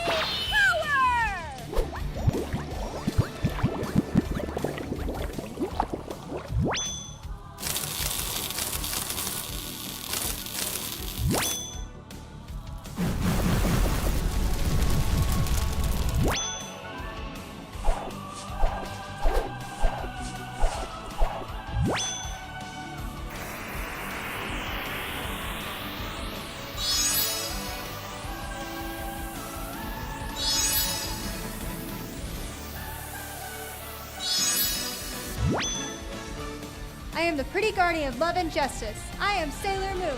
In the name of the moon, I'll punish you. Oh, gag. Are you serious? What's your superpower, huh? Friendship and kindness? Time for some tough love!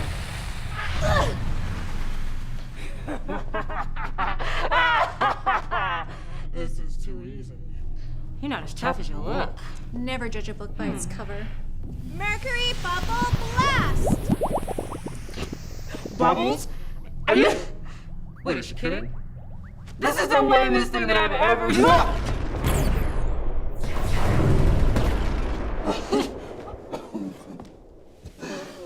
There's more where that came from.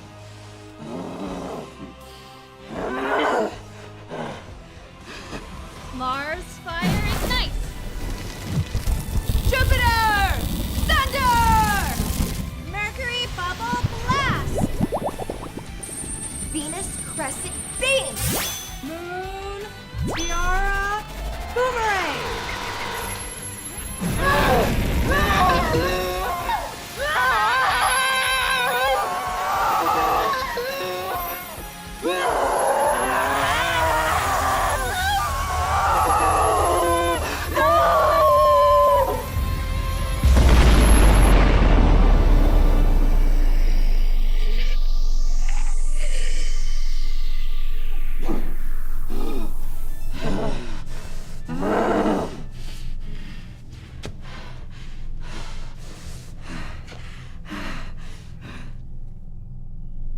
Sailor Moon!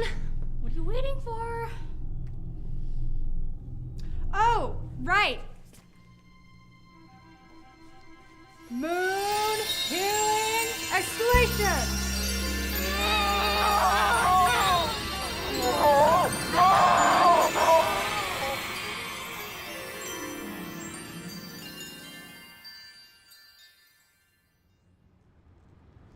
Where am I?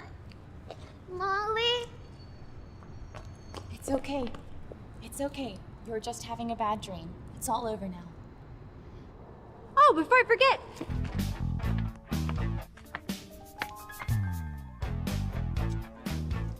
It's time to collect. Lights out, Sailor Scouts. Picking on 10-year-old girls enough, right? I didn't think it was possible to overestimate you. Another thorn in my side. A thorn defends the rose, harming only those who would attempt to steal the blossom. Perhaps it's time you tend your own garden. I'm supposed to be scared. You're outsmarted! You're outnumbered. You're outmatched. You're outclassed. And you're out of time. You heard them. It's time for you to leave.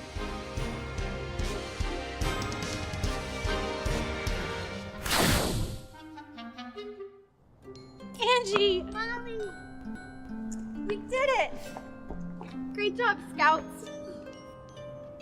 I think you dropped this. I'll be taking that. Not you too.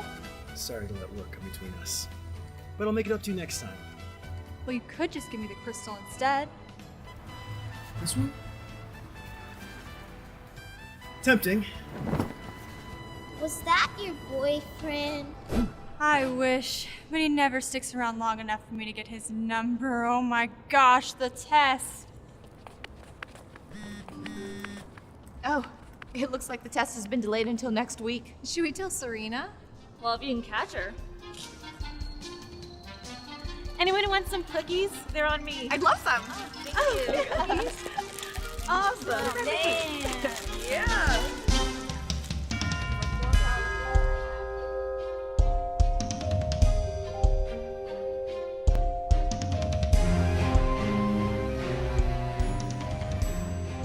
Their light can only shine for so long, but darkness is eternal.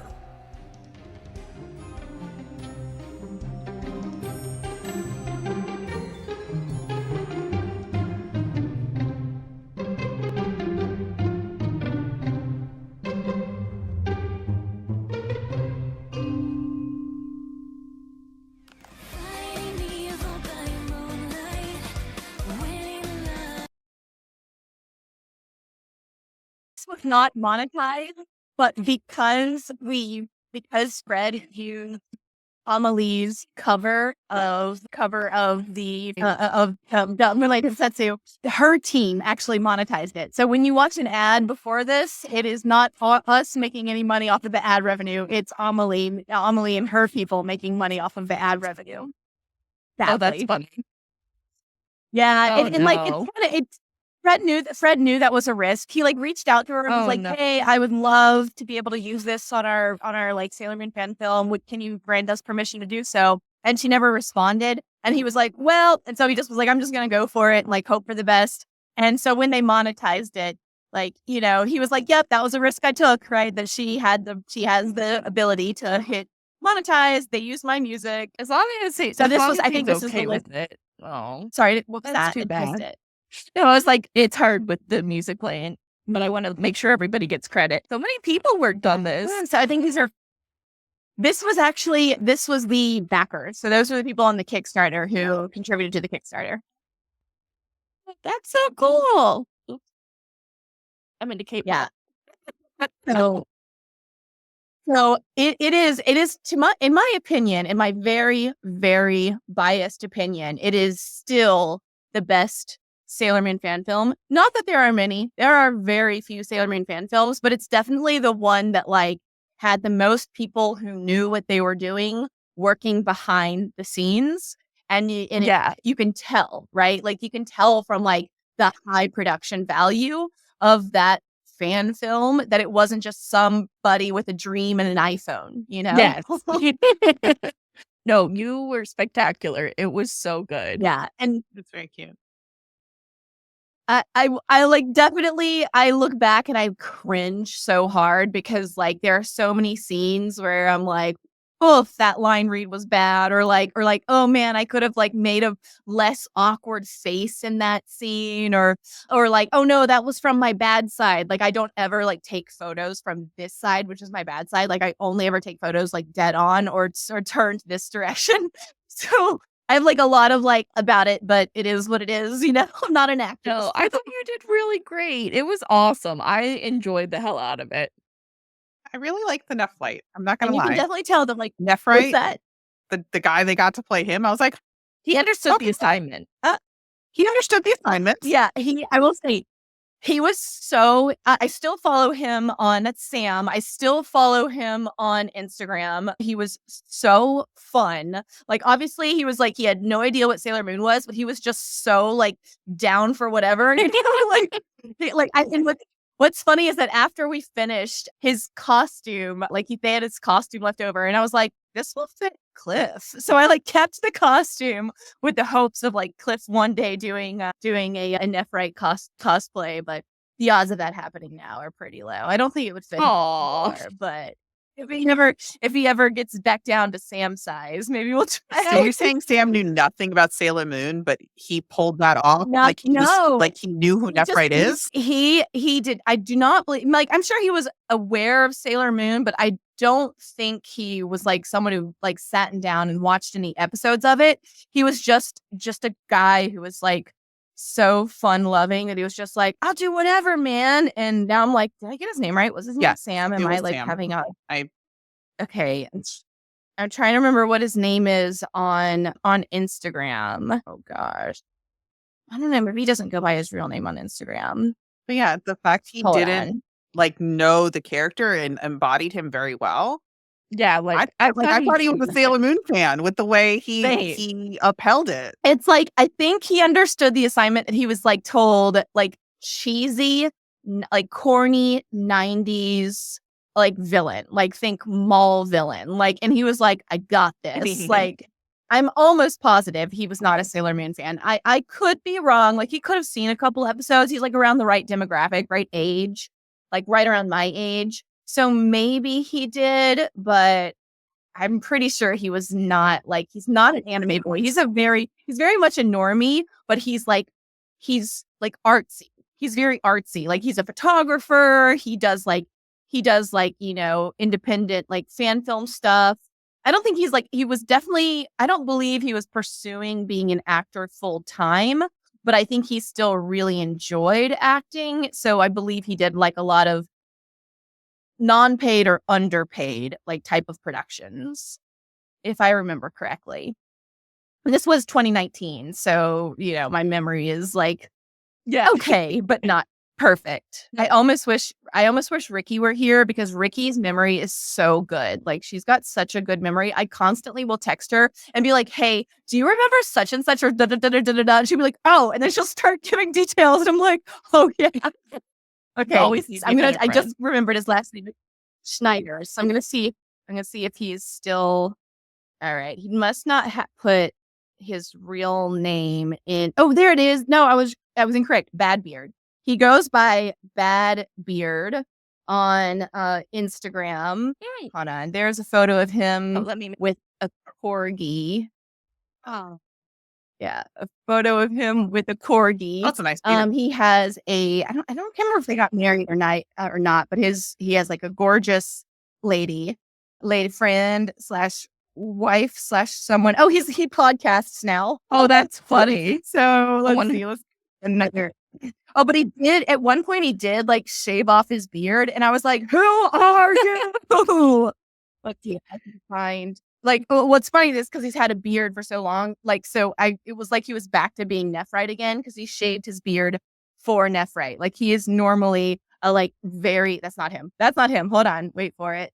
He's normally, I don't know how long it's going to take to get to him. A very bearded dude.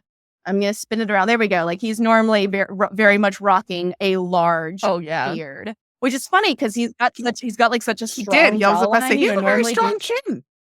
He doesn't need the beard. Yeah, normally dudes who rock beards are dudes who don't have strong jawlines and strong chins, and he has a very much a strong jawline and chin. So yeah, I just thought he was so perfectly cast. Of course, that was his real hair. Like, he didn't even need a. Oh no, that's what it was. He cut his hair short. That's what I was like. It wasn't that he shaved his beard. It was that he cut his hair, and I was like, "Who are you?" So, yeah, great guy. Loved Sam. He did live in Atlanta for like quite a bit. He lived in Atlanta, and then I think he moved to Florida, if I remember correctly. So he's not in the area anymore. Fred and Tori actually used to live in Atlanta, but they lived in LA at the time of filming. And they flew into Atlanta to shoot in Atlanta because me and Ricky were in Atlanta. I have a big house, so I put up part of the cast in the house. I was like, sleepover. So like everyone stayed with, so Ricky stayed at her house, I believe, but like Tori and Fred stayed here, and Jane, who played Sailor Mars, she stayed at my house, and His mom came down and she kind of helped with like hair and makeup on. She mostly helped with hair, right? So like making sure like hairs weren't out of place or like didn't look bad. Oh yeah, all your wigs look great. So she came down from Carolina. Yeah, like I mean, for a fan production, we did pretty damn good. No, for sure. It's very cute. And I'm proud of it. Even though like I know I'm not a good actress and I know that it was like corny cheesy, I'm still very proud of that work. Heck yeah. What's funny is that I wrote V2. That's the V2 script. I wrote V2 of the script.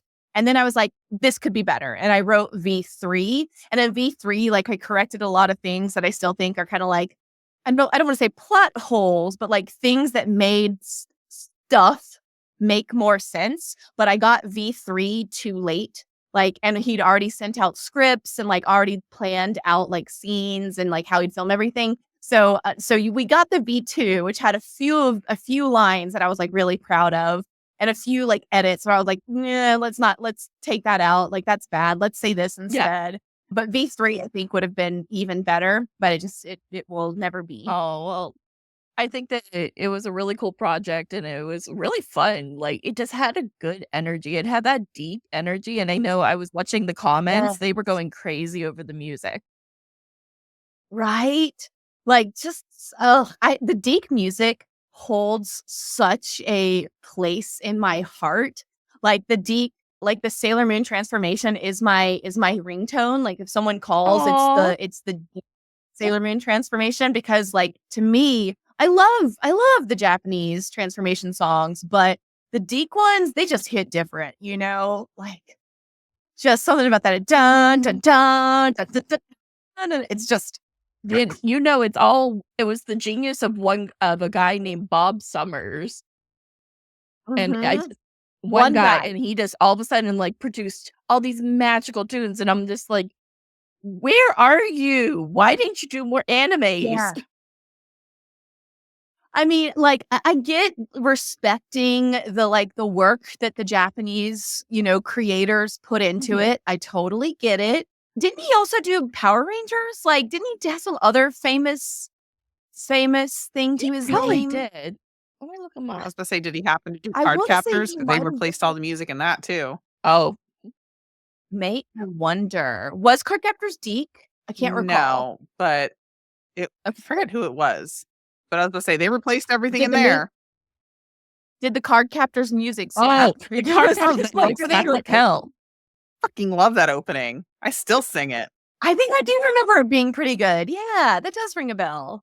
And so was Yu-Gi-Oh! The Yu-Gi-Oh! Freaking intro slapped on the Saturday morning cartoons.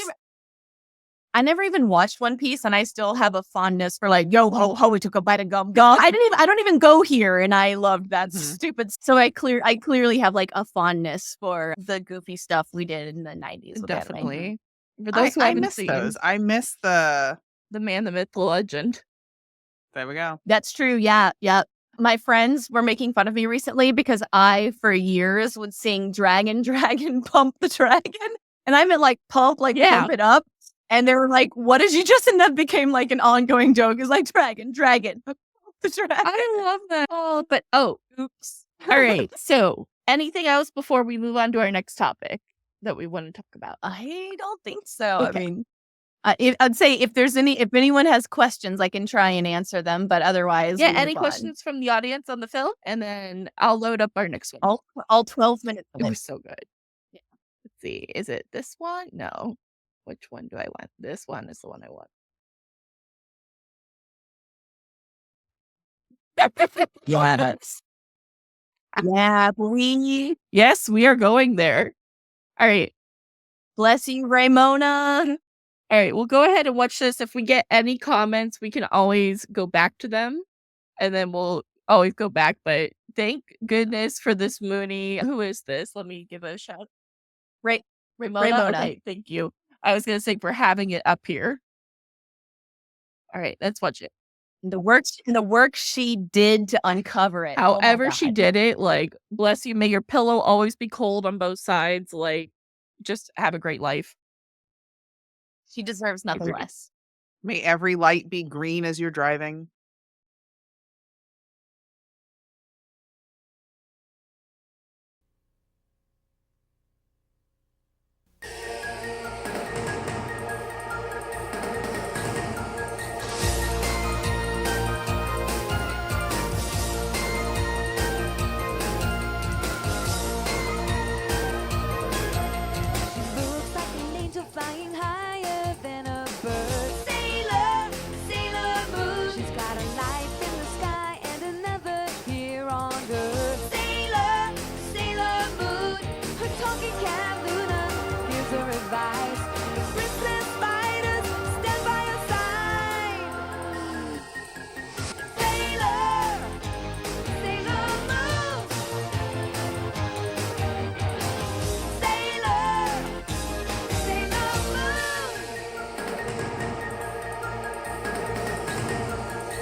So there's a very long documentary that Ramona produced on, or like I guess a video essay. I guess it's a documentary on how she found those clips. Like she found both the pilot episode and that promo, music video / promo, right?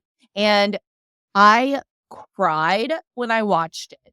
And the reason why I cried was because if it weren't for not so much about Saban Moon, but if it weren't for Save Our Sailors, we would have no Sailor Moon. Like my life would be different had like Save Our Sailors not basically like saved Sailor Moon, like resurrected it. This was like pre-Toonami, obviously.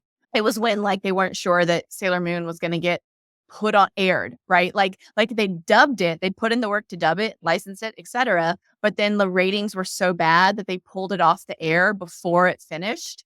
And like Save Our Sailors basically like did a fan campaign that was like so hard and so successful.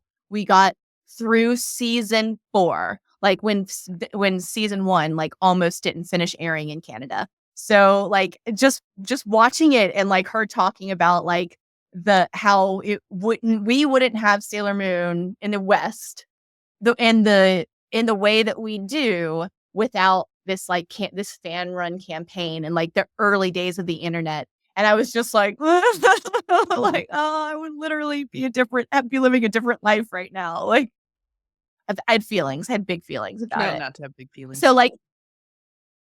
So I mean, like, the big feelings were more about that portion of it. Like, it's not that I have like a massive fondness for Saban Moon, because if Saban Moon were created, like if that had really happened, that means we would not have gotten Sailor Moon. Very likely, we wouldn't have gotten Sailor Moon, at least in the deep dub. I'm pretty sure, because that's how they wanted to handle the licensing.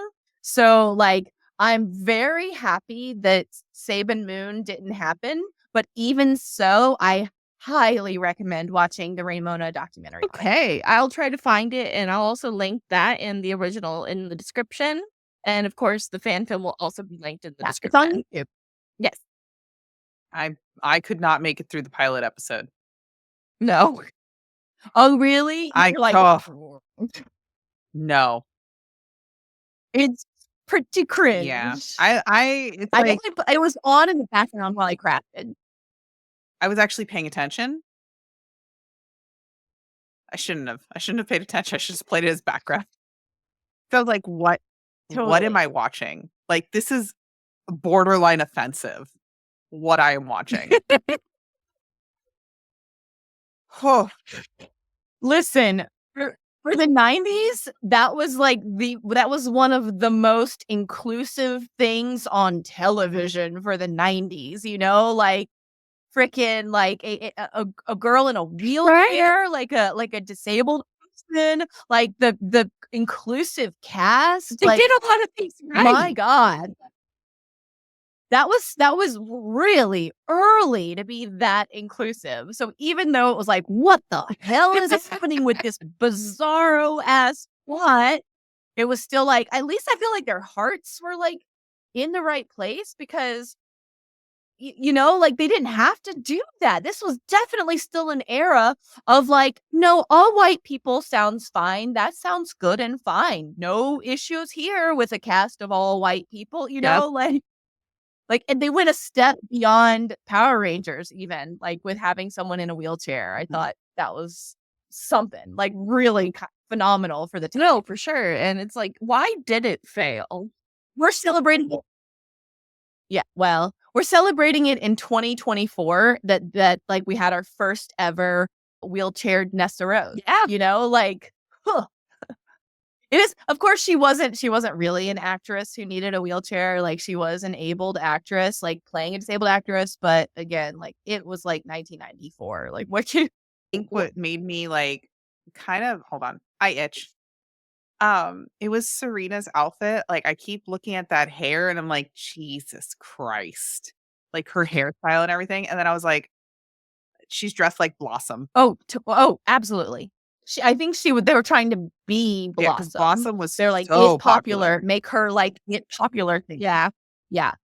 And unfortunately, it does erase the character out of her. Also, Luna was a white cat. I was like, hello? Why is Luna a white cat? That was an interesting choice. I think I get it's probably because a white cat is easier to film, like, because a black cat kind of disappears a lot, as you probably know. Like, it's just a shadow with eyes. She is just like That's a all it is. mystery blob. Yeah, The yeah, void. shadow with eyes. So I bet that it was for like practice. That, or that's the only cat not they could because they find were in like- budget. They were like, nope, fuck, it's a white cat. That's the only one we can pay for. Ta-da! Here's your cat.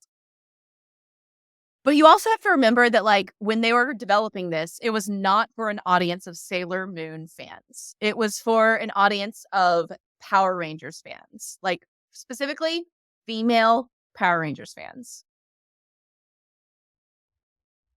Oh yeah, that's true. I do remember that from the documentary, that they made Mars the sporty one, Jupiter the academic one. Oh, really? That is true. Yeah, they fully like they paid zero attention or homage to like the personalities of, the powers of, et cetera, et cetera. And again, it's because it was not developed for Sailor Moon fans. It was developed for people who would probably go, for most audience, would go the rest of their lives not knowing what Sailor Moon, like the real Japanese Sailor Moon was, or that it existed, right?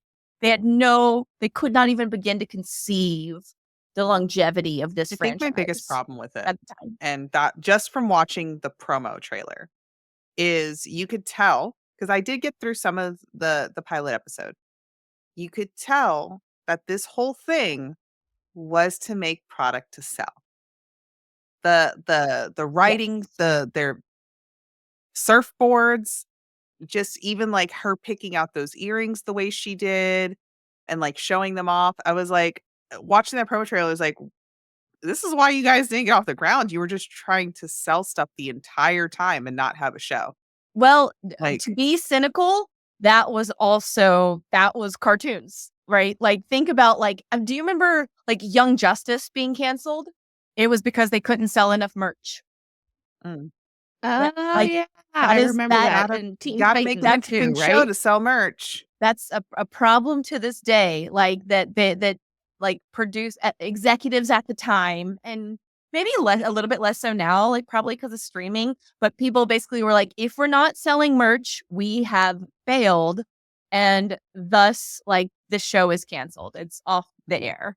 Like if we can't do licensing, if we can't do merch, we are not making enough money, and thus nobody likes it, and it's dead. Like it doesn't matter how good it is or like how great Gargoyles is, you know? Gargoyles went on for a long time though. But then the storyline just got like really skewed. I was like, where am I going? So why am I going to Avalon? I just actually saw an article about this. Gargoyles was canceled because of the O.J. Simpson trial. Like apparently they had this like big, huge, like they were one of the very earliest kids cartoon show that did a continuous plot where like each episode builds on the next episode, as opposed to like one-off episodes with, you know, you can watch in any order. They were one of the first shows to try and do that. And they did it in season 1 a little bit. And then they did it in season 2 a lot. And then because of the O.J. Simpson trial, they were like, oh crap, we can't do these like continuous, you never know what's going to happen. So we can't do these continuous plot shows. We've got to go back to season 3 being like episodic. And like what happens in episode 45 doesn't influence what happens in episode 62, right? So like that, apparently the O.J. Simpson trial is why like season 3 goes off the rails, and then it just got canceled because it never got its popularity back. Like I said, they started going to like Avalon and everything. I was like, what? Time travel? What is going on? Yeah. And I was like, that's right. I can't follow this anymore.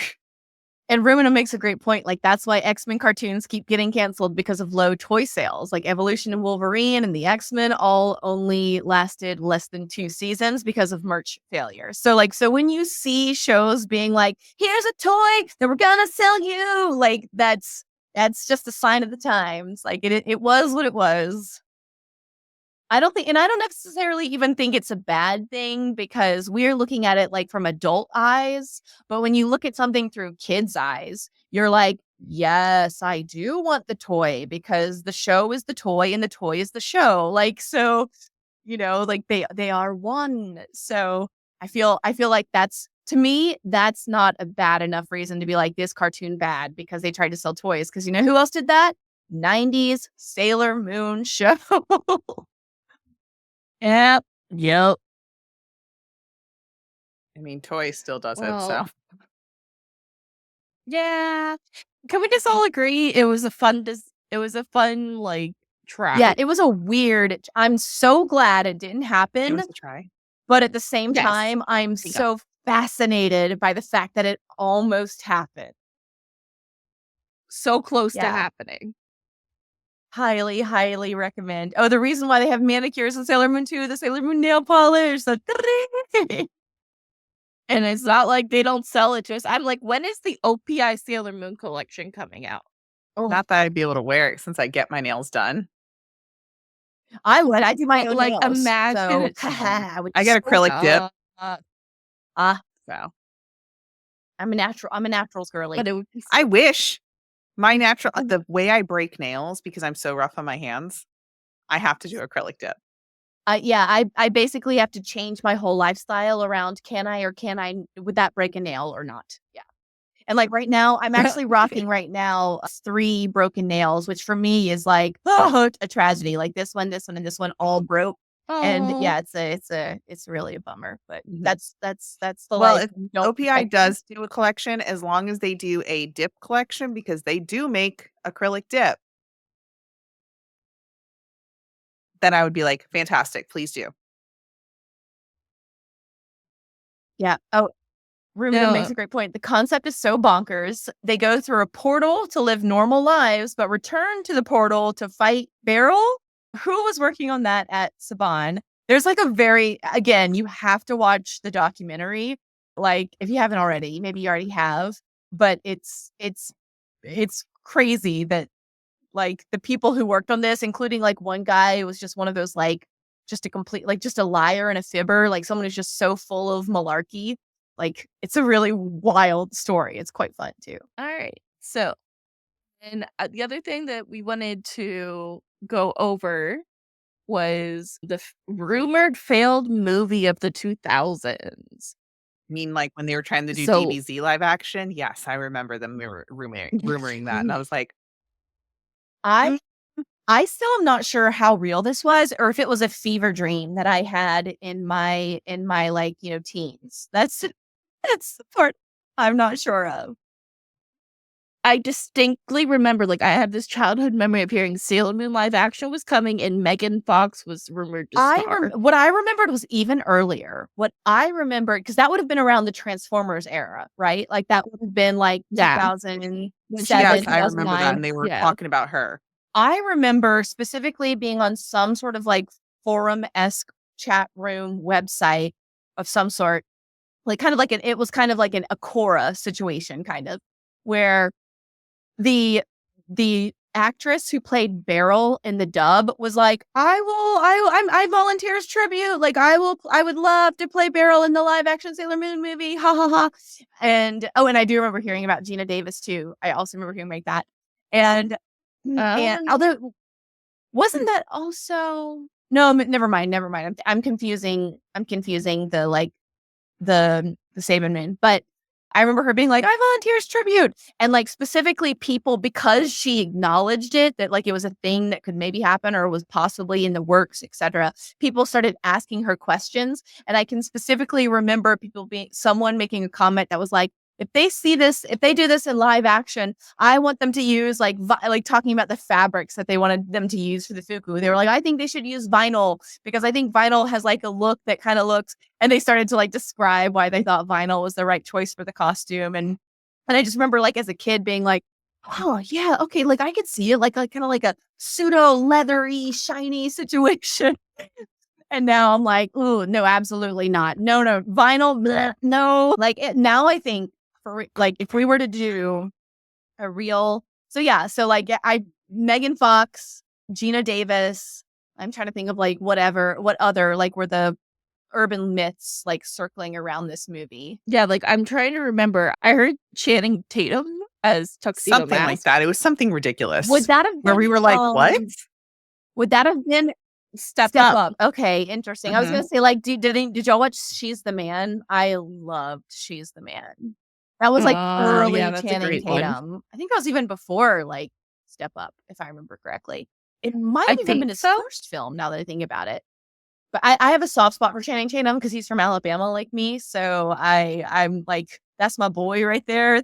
So, and I've had this soft spot since She's the Man. So this is not like a Gambit related development. Like this dates back to when Amanda Bynes and she came out with with She's the Man came out and whatever the hell it came out. I love that lifelong affection for like a fellow Alabama. No, and then something other media that I wanted to talk about real quick was the live action One Piece, which was fantastic and is getting a season 2, right? Because they did it so well. It gives me hope. So much hope. It gives me so much hope. It's corny. It's cheesy. It's self-aware. It leans into the bit so hard it almost doesn't feel like a bit.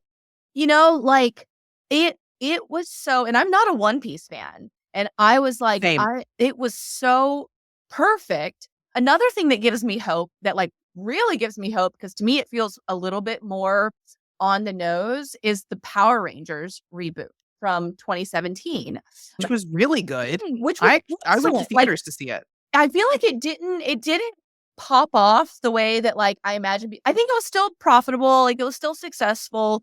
I don't think it didn't spawn a franchise, right? So probably Hollywood considers it a failure because there was no Power Rangers 2, Power Rangers 3, Power Rangers the next group gang of people. Like I get that.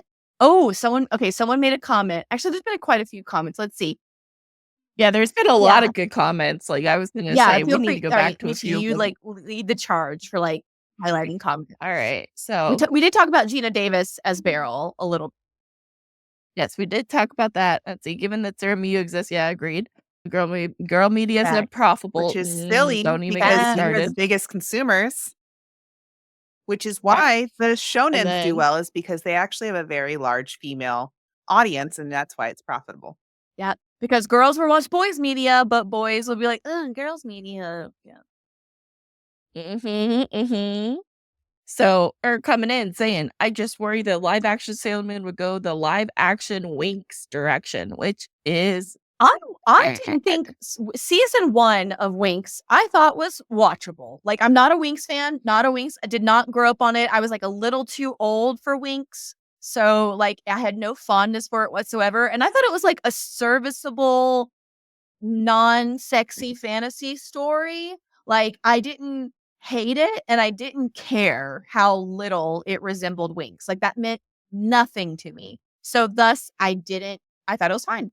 And then season 2, I was just like, I'm over it. Like, I'm not into it anymore. Like, I could not even begin to tell you why I didn't finish season 2.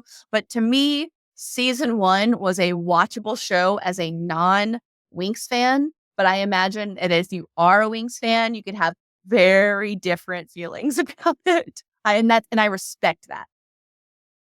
Because I'd be the same way. If someone adapted Sailor Moon and it for me as a diehard, it didn't do justice to me, I would be like, as if someone were like, live action Sailor Moon is fine. I feel that live action Sailor Moon cannot be done by the States. One Piece is different. One Piece, they did pick ethnicities that were supposed to match where the people were from in the manga. So Luffy is supposed to be from a Hispanic region. What? Go into it. There's a reason they picked these actors. And also these actors are very big One Piece fans. There is a whole big background for the ethnicities. Yes, they're all drawn pretty much white in the manga. But Luffy does have a little bit more color when it comes to colored pictures, if you've noticed. Luffy is not supposed to be white. So which is why the actor who was chosen was perfect. Like they were in Japan, they were very happy with the ethnicities that they picked for different actors. So look into it. Like One Piece, yes, Netflix can do it. That makes sense. Because they had different ethnicities. and it was going to translate well. Yeah. His name is Luffy. It's not like, Hikaru, like, it's Luffy. Sailor Moon, however, would not translate correctly because it is not a fantasy world. It is a modern setting, essentially. Modern setting of Tokyo. So I feel that if they wanted to do a live action, it would have to be Japan Netflix because it is following Japanese life. That is where they grow up.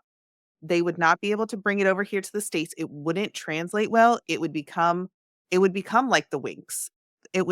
Us Sailor Moon fans, if they were like, oh, they're going to be in New York, that is not going to work for us. Like, it's going to feel very much like, yeah, I'm not going to watch this, but I feel that, well, look at the Six Sex of Squid Game. And that's done over in Korea. Oh, I love right? Squid Game. There is success already in Korean and Japanese. Now, in Japan, they've done the live action Full Metal Alchemist, which was phenomenal. It was very well done. I love Rurouni Kenshin live action. Yes, and that was very well done because you have to look at it like we did Death Note here. Now, did Ryuk look freaking badass? Absolutely. Was Willem Dafoe not the most? Oh my God. The old casting? Correct. My problem is it didn't translate well here because of the way Light is supposed to be. And it's supposed to be very Japanese culture the way he is raised. Like, so the gunner didn't translate. They still had Dafoe as Ryuk, but I feel that they should have had a Asian cast, and it should have been done in Japan. Should not have been translated to the States as in a state-based thing. It just didn't. It didn't have the factors that why Light did what he did. It's not raised in the same manner. I agree. That's why it So you bringing up Death Note is an interesting point because to me, that Light is not manga Light. Like he felt bad. He felt like guilty. He was like screaming. It was almost like funny, like that Light was not. That was not manga Light. So to me, that would be the only way that a Western Sailor Moon could happen is if we took the concept of a magical girl who thinks she's just a normal girl and then turns out, okay, you're the chosen one, right? And you have to fight the baddies. But don't worry, you won't be in it alone for long. You're gonna slowly assemble a team of women who will become your best friends, your companions for life, right? So I feel like you could do the concept, but our Usagi, which would probably be Serena if we're being for real, right? Just like our silly little fan film, our Serena would be her own thing. And I'm always of the mindset of a reboot of a series does not erase the original from existence. The original will live on forever. Not only does it not erase the original, Death Note has been made into a live action movie multiple times. It's been made into stage plays. It's been made into a movie. It's been made into an American movie. It might get made into an American movie again in the future. It could happen. So each iteration or incarnation of a thing does not erase from existence the old thing. I agree. I think you're right. I think we need a Japanese high budget Netflix reboot of Sailor Moon. But I do think that in the Western world, we could do it, but do it in a way that is more of an homage to Sailor Moon. Do it without labeling it Sailor Moon. Well, use the Sailor Moon formula, but do not name it Sailor Moon. I don't. I could agree with that if it sucked, but what if it were kind of good? What if it were something that honored and did justice? Not that I'm saying it will, it very likely won't, but what if in an alternative universe, Selene? In an alternative universe where someone respectfully handles the property and imagine this, imagine Cat's Eye. Y'all are familiar with thank you. Eye, okay, right? Cat's Eye, yes. Imagine the Cat's Eye girls right? As like your Sailor Moon cast. Like and they cosplayed like what made me think of this was their cosplays of Winx Club. Fun stuff. Like this is feeling very full circle. But like it's like a multicultural group of like talented women. I would kind of love to see, like, I'm not saying like, I don't know that they can act. I'm not saying cast Cat's Eye as Sailor. Yeah, you're just and there's 6 of them, so that would be tough. Like you'd have to kind of do like maybe a Sailor Jupiter moment, or sorry, Sailor Pluto moment. Like maybe bring her in early or make her more pivotal to like season 1. But I think a multicultural cast could be interesting, and I think they could call it Sailor Moon, but it would be if not Selene, if not Serena, if not Usagi, right? It could just be like you are Sailor Moon because you are her current reincarnation. I think it could be done as long as it was done respectfully and they leaned into the humor, just like how the Power Rangers reboot like felt very Elizabeth Banks coded. Like Elizabeth Banks was like, no, I get it. Like this is funny. Like I am not supposed to be a scary villain. I'm supposed to be a kind of like pseudo scary, but mostly funny villain. And I felt like the tone for Power Rangers was incredibly correct for a reboot. And I feel like if you could just take that tone and copy paste to Sailor Moon, I think it could be done. And it wouldn't make me mad. Do I think Netflix should save that budget for, like I said bunny when I meant budget and money, but save the money for a Japanese like adaptation? Yes. Yeah, that would arguably be better. But I'm just saying I can see it. I can see the vision.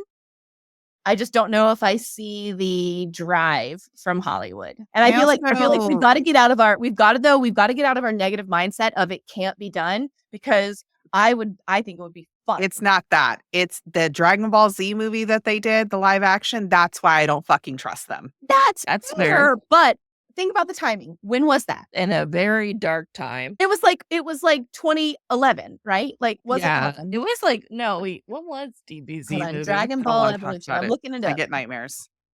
I'm looking it up. You're like, yes, it was awful. 2009. It was 2009. I knew it was for some reason. It was 2002.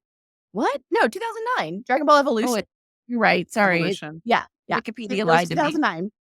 I think with every passing year, anime becomes so mainstream. It's not even counterculture anymore. Like it is maybe it's not quite mainstream, but like I do remember hearing at my job, like 6 years ago, that like anime kids get bullied. Like that, like, oh, people still go like, oh, you're one of those anime kids, right? 6 years ago. What happened between now and 6 years ago? A pandemic, right? Like kids basically they all became hikikomori. Like in one fell swoop, we have a generation of hikikomori. And I honest to God think it was the best thing that happened to anime ever. Now, a terrible thing for cons, because now cons are kind of like overcrowded and it sucks. But like as far as being made fun of for being a fan of anime, I believe that is, if it's not already a thing of the past, it's very, very, very soon will be a thing of the past. I agree. I think it's moving that way. No, that was a great tangent. So yeah, all that to say, I think that we cannot say that we need to worry about the fears of 2009, because they are not the fears of 2025. And we are in 2025. They mess up. They mess up when it's real settings. They mess up when it's like not a fantasy world and it's got to be set in the States. They mess it up somehow. And I'm like, you got to figure out how to adapt, my guy. Like you should have figured it out. I'm trying to think of like a live action adaptation. So here's one thing I believe that even our fan film didn't do. It needs to be set in the 90s. It needs to be set in pre-cell phone technology world. And that's like one of mine. I actually have a lot of like, if someone would pay me to quit my job, I would write a live action Sailor Moon movie. script. And probably it would never get picked up, but if someone would pay me for it, I would quit my job and do that. But I think it needs to be set in the 90s. I think it needs to be like a multicultural cast, just like it needs to be a cast that is Sailor Moon, Sailor Jupiter, Sailor Mercury, but not, Makoto and Rei and, Minako and Usagi, like, right? Like, I feel like it could be done and it could be done respectfully, but it would need to be someone who has respect for the franchise and like how meaningful it is to fans, which I think Power Rangers understood that. One Piece understood that. New Avatar: The Last Airbender understood that. Old Avatar: The Last Airbender did not understand that. So I think it could be done, but I believe you're right.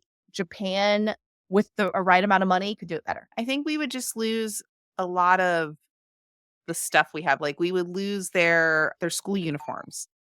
And I feel like that's such an integral part. We would still be able to do the outfits, but unless you're putting these girls in a Catholic school, you're not getting school uniforms. Or like not a British college. Like I don't know. I guess I have a problem with the States because there's so much cultural stuff put into Sailor Moon that just makes sense. But I would like it if they did something with the Sailor Moon formula and made their own, because I feel they could make it much cooler if they just used the formula of Sailor Moon. You could still take ideas from it. So Magical Girl, yes. Yes. What about the uniforms?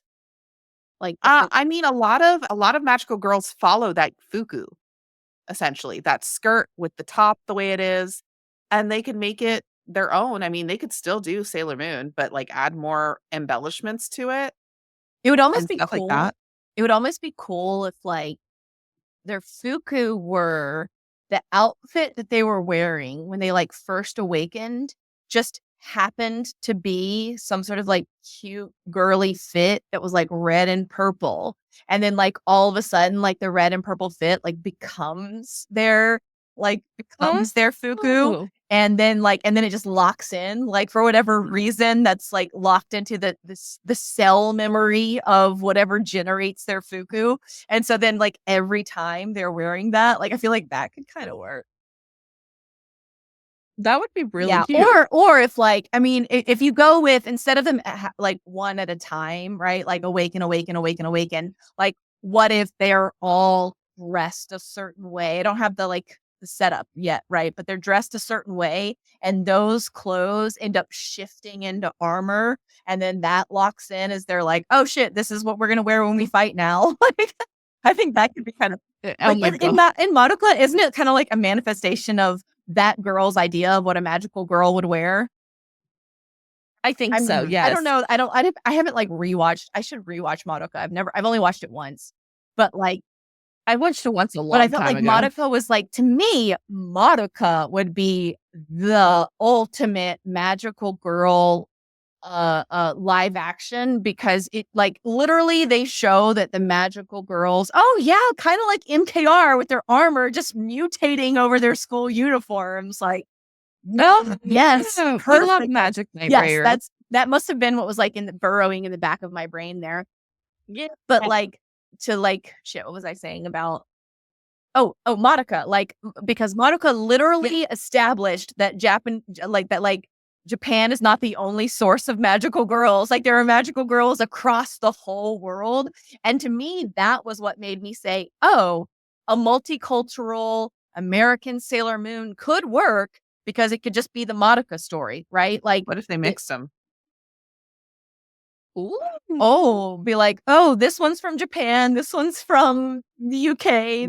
Mix flavors of Madoka and then Sailor Moon. Because Madoka didn't really completely follow the magical girl formula that Sailor Moon had, because they didn't really team up in a team of 5 and have the primary colors essentially. Which is but I think that would be cool. Sentai. Yeah. No, I think it would be really cool. All right. In Madoka, are all the villains former magical girls? And if so, who did the first magical girl, like, why did the first magical girl become a magical girl if there were no villains to fight? Is that known? Is that lore established? No. Okay. Not that I remember. Okay. I think it was just Not that I know. they. Well, I mean, the Cubies probably made something for them to fight so that they could get the magical girls because they were, working off that power. So Yeah. they probably did something, but it's not established who the first magical girl was and like how they just kind of go, this is what's happening, this is how it works. They didn't delve into the past of how the first one came about, unfortunately. Yeah. And Year 9 Zach, which I don't know if that's Year 9 Zach or like Yoranine Zeku, but like Year 9 Zach. No, Oh, matching. Well, I was looking at the newest one though. The matching uniforms is a holdover from Super Sentai. Like, yes, like Naoko Takuchi is like very much established that she was heavily influenced by the idea of Super Sentai. But what if they had cute uniforms, which I love. Which, yes, we love a queen who thinks outside the box. All right. Should we go back and check the comments, or are we good? Yeah, see, we can go back to a few comments. Let me see. I don't think you guys can see them, but where did you want to start if you can? Oh, okay, let's see. Okay, I remember there were some questions about like thoughts on the like blingification of Sailor Moon's uniforms. I personally, as a cosplayer, I am very much and forever always team no bling. That's a me thing. Like, if anybody wants to like follow their heart and be like bling it out, like go for it, girl. But I am very much a like, I want that, like, I look like I just popped off the screen precise with each, like withdrawn precisely as it was meant to be, like almost like someone had a character model. That's what I want my costumes to be. So I am team no bling, but at the same time, I am up for the idea of the coolification, because if you look at like the way that, for example, the way that they did the costumes for Power Rangers 2017 Power Rangers reboot, it was like the urethane, the basic, make it look like an alien created this outfit, make it look like armor, make it look like it is clearly an homage like to the original uniforms, but it is definitely not, it's not the original. Like, to me, I feel like I'd be okay with that for Sailor Moon, but for a Sailor Moon, like for a Japan remake, I think I'd want them to look like about as good as, I want them to look like PGSM, but with way more money. I think for yeah. Setamiya, though, the reason why those costumes are jeweled and detailed and lace, it's a stage play. Right. You need to be able to see them. So just answering the question for Rumi. It's heavily Takarazuka inspired. Yeah. So like they're all flair. It's a vibe. I totally get that.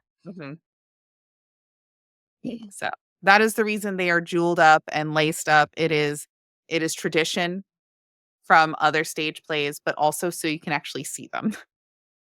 Yeah.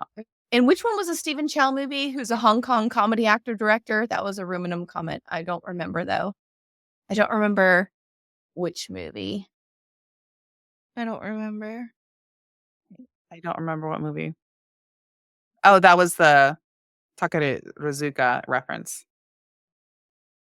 Okay. And then, this is a good point by Ura.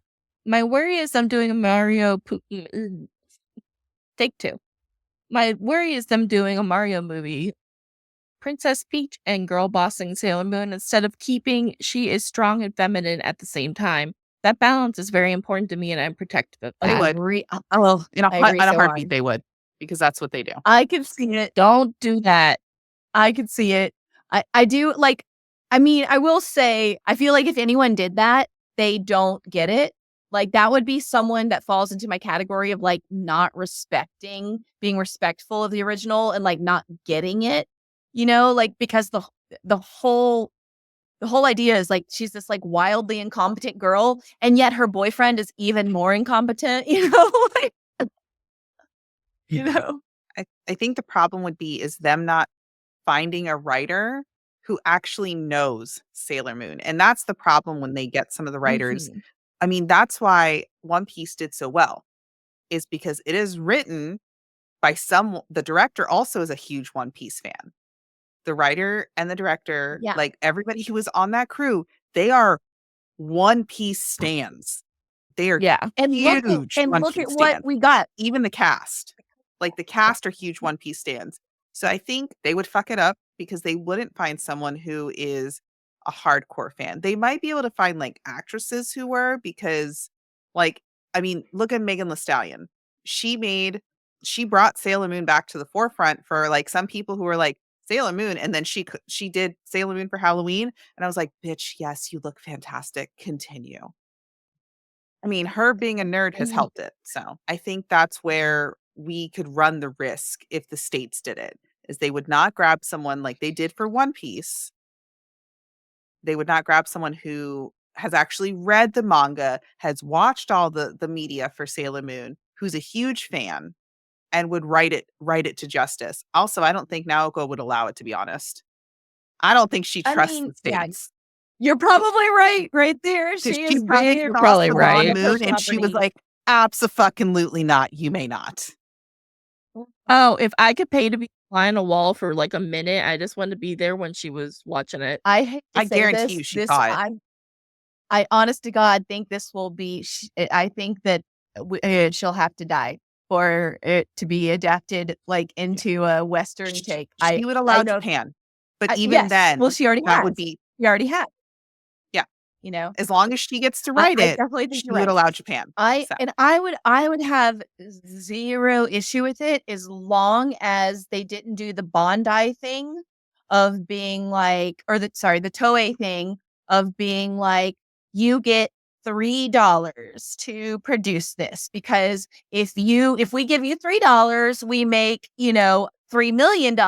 Like, no, give it $3 million and aim for making 6 million, like 3 million per episode or whatever, I just, Toei are such fucking cheapskates that like, that's the only reason that I'm scared about Japan having it, because I know they're cheapskates. And that's kind of the reason why I want Hollywood to get involved, because I know that Hollywood, when they believe in a project, will throw money at it. Like whether or not they throw marketing at it, just like the comment earlier about like how Power Rangers was poorly marketed. Like I know that they'll throw budget at something if they believe it will do well, but they might not market it well and then it fails, so. I mean, Hollywood could throw money at it, but still be made in Japan. Look at Squid Game. Was that fun? Okay, I know Netflix funds a lot of series now, but I thought a lot of times I know that they fund stuff by picking it up and agreeing to be the one to stream it and saying, if you let us put a created by Netflix or like whatever by Netflix, like we'll basically throw $1 billion at you. Like I know that's a thing they do, but do they throw like Hollywood budget? Netflix has more than Hollywood budget. True. Yeah, so if Netflix did it, I mean, tech budget. I've seen some of the stuff that Netflix has done for TV series. They have more than a Hollywood budget. Because there's some theories that I've watched. Okay, I'm an ACOTAR girly, and like Hulu, like basically said we're doing it. We're doing live action ACOTAR, and we've got nothing. We don't even have a single casting announcement. Like there's no like the script is done. The script is done. Like so, I don't even say I trust the like we've got more money than God, like all that like Hulu Netflix stuff.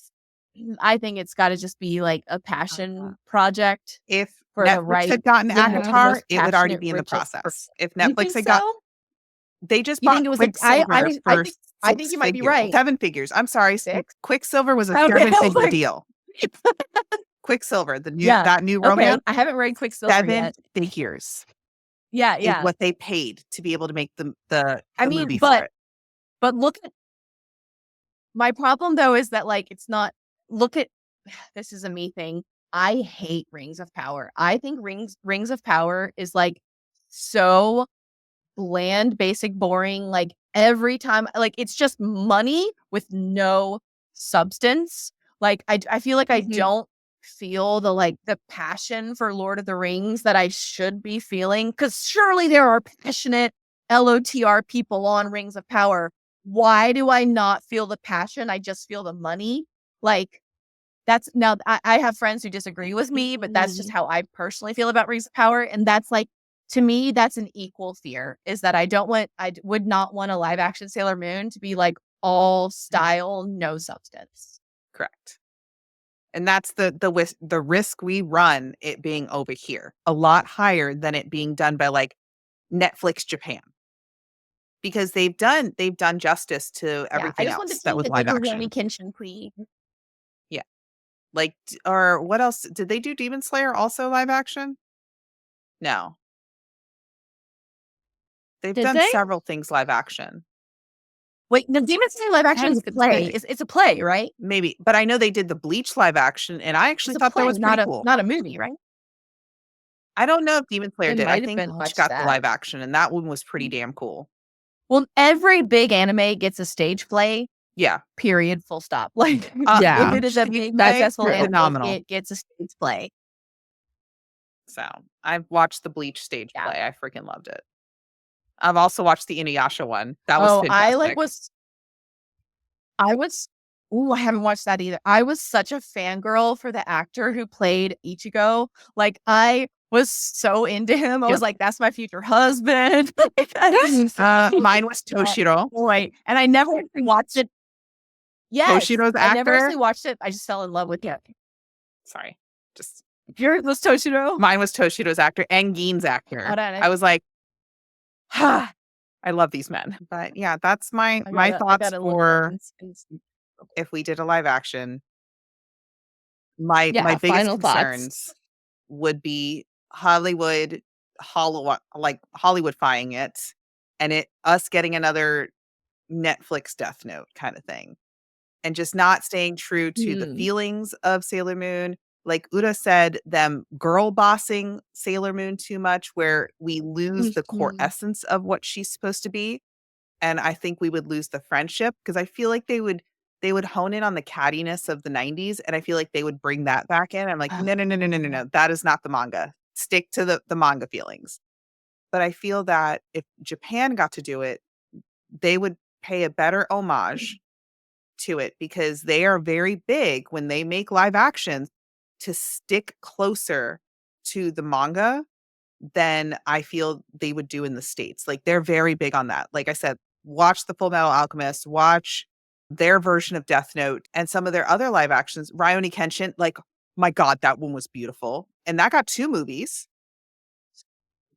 So I thought it got 3. Oh, did it get 3? Crap, I didn't watch the third one.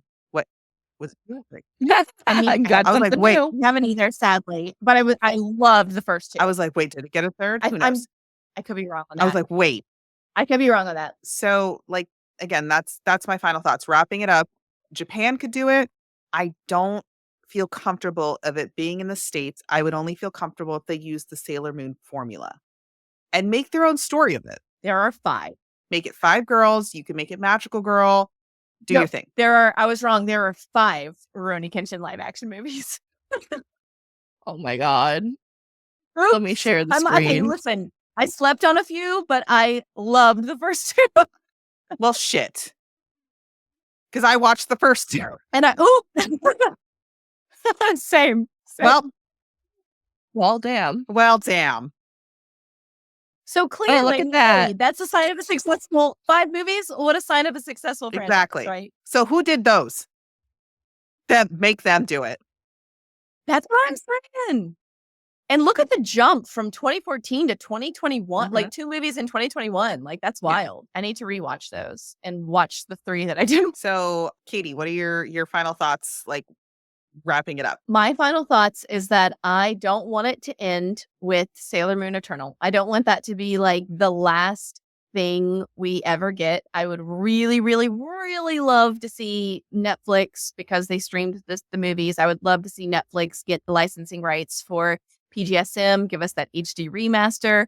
I personally, I don't care if it's a Japanese adaptation or an American adaptation, as long as it is like respectful and gives us like the gives us something to like keep it going forever and ever and ever. You know what I mean? Like that's what I want. Even if it's a TV show, like you can give me like Game of Thrones, right? Like give me a TV show instead of not the ending, but anyway, give me a TV show instead of a movie. Like, I'm cool with that too. But yeah, like I just don't want Eternal to be the last thing that happens to us as Moonies. Period. No, that would be so sad. Right? Right? Tragic. So I want a cameo from all of the original voice cast. Oh, in the movie. Cute. Like Kristen and Idina. Yeah, like I thought about this. Like I want all of them. I want Terry Hawks there. I don't care who they play. I want them as characters. Teachers. I mean, anything. Teachers. They could be Miss H. Like they could be the parents. They could be the parents. Like we could. Like they could be Molly. Like they could be Molly and Melvin's parents. Like we could play with this casting. Like it would be so much fun. What else I would want? If they don't go to season 3, I would lose my fucking mind. If we don't get Outers, you'll be like, you're dead to me. I already got robbed of my Haruka and Michiru movie. Still mad about that from last season. Did you like the Utna movie at least? It depends on if I've had adult. Would you have been happy with Utna? Would you have been happy with Haruka turning into a car? What car? Just kidding. But no, that would have been really weird. But I would like the original script of them flying on Pegasuses and battling and like, I think it could have been cool. I know Loki doesn't like that version though. Okay. But what else would I want? Who would I want to star in it? Anybody? I saw like Sabrina Carpenter as like a fan cast for Sailor Moon, and I'm like, that's a girl who understands Big Bangs. So I wasn't mad about it. And she's 4'11", so and they better get a wig department because that Odongo hair has to be a wig. Just because that style otherwise never looks like I've seen people who have like a lot of hair and can actually do it. And I'm like, oh, looks really cute. Do they have a shit ton of pins in, enough to like build the Great Wall of China? Yes. They do. Yeah. I used to be able to do now, not with the length, obviously, but I had the fullness. But since I started like going since I went all crazy vivids, I don't have enough hair anymore. Like half my hair is gone. So it's not cute. But your hair's so pretty. Oh, thank you. All right, but that's about all of my. Oh, and where would it premiere? Please, for the love of God, do not take almost a year to come out in the States when it comes out in Japan. That's not fair. That was so rude. Fair. So mean. Doesn't take that long to make a dub. We have simul dubs now. Come on. Exactly. That's my point. I'm like, you cannot do that to us fans over here. We are a good fandom. We're behaving, I swear. It has to come down to the fact that Japan still has DVD sales and we do not. Like, that had to be it. Which I like want to be respectful of because we Americans, we don't fuck with DVDs at all anymore. And it's like destroyed the movie industry. But anyway, that's another tangent. All right, so I think that about brings us to the end. I will close this out. Any last thoughts? Are we good? Am I good? Yeah, okay. Good. And this brings us to the end of our show. Thank you for joining us for the first episode of Season 4. Season 4, guys. Yes. We are in Season 4. It's been 4 years that we've been doing this. Well, we're going into our 4th like year. Literally. This will be our 4th year. This is going to be our 4th year. Good job, y'all. I'm so proud of y'all. It's been like such a roller coaster, but it's been so amazing and wonderful. So thank you for being with us for going into 4 years. That's 3 years of your life that you've been here. Congratulations. You've been here. We'll be going on our next Moonie adventure in February. We do not have a set date just yet, but we will soon. And just make sure you're following the socials to see that. We'd like to thank tonight's special guest, Katie Cosplays. So please go ahead and plug yourself. I am on mostly Instagram. That's kind of the only platform I really care about anymore for now. At at Katie Cosplays on Instagram. I also have an Etsy shop if you are interested in creating your own Sailor Moon Fuku that looks a bit like my Sailor Moon Fuku. The only thing I have to say about my Fuku pattern, though, is that it is not size inclusive because I'm not a professional pattern maker, and grading it would be wildly expensive because it has lots and lots of pattern pieces. So it would be really expensive to grade. And I don't want to just do the like cheapskate thing of just like, here it is a little bit bigger and bigger and bigger and bigger, like, and be like, it's fine. It's whatever. Like the amount of hours that would go into the R&D in that in order for me to be happy with a product, it wouldn't be an affordable pattern anymore. So instead, I offer you a pattern in one size with like advice and a graphic on like how you can scale it up and slash and spread to get it to your size. So I highly recommend checking that out if you've ever wanted to like upgrade. Like a lot of people tell me that it's a project that they use to like upskill, and they learned a ton of things following my instructions. And that to me is like the world's greatest compliment as a cosplay pattern maker, that people have like upskilled on my pattern. Like, when people say that, they say that about my bunny suit pattern a little bit more now. But my bunny suit pattern, if you're interested in making a bunny suit, it is size inclusive. So that one has a great scale pattern range on it.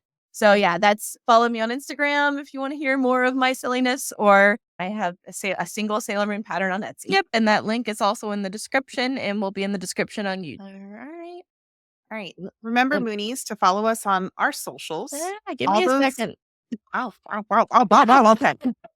Goddamn.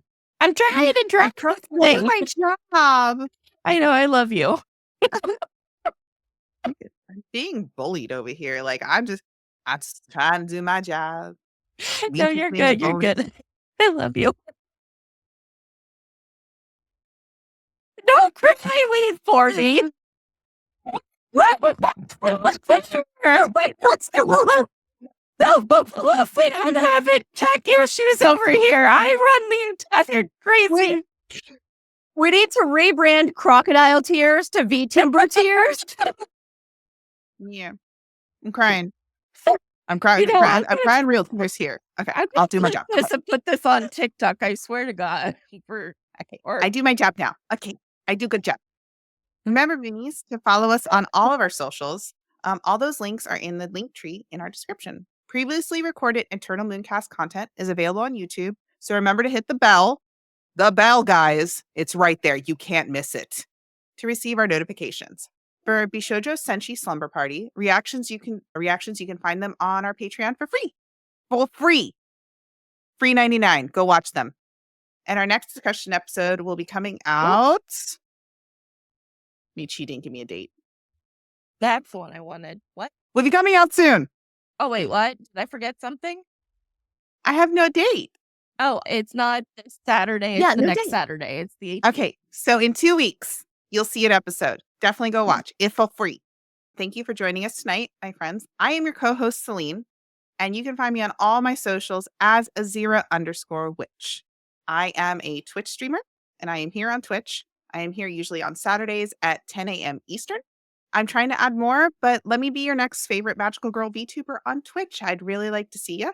I'm almost at 400 followers, and we can continue to grow. Also, I'm going to get my model this year, so I'm very excited. Yeah.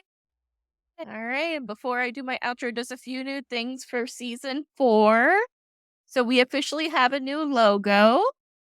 Woo! Yeah. Let me put up a different background. No, will that make it?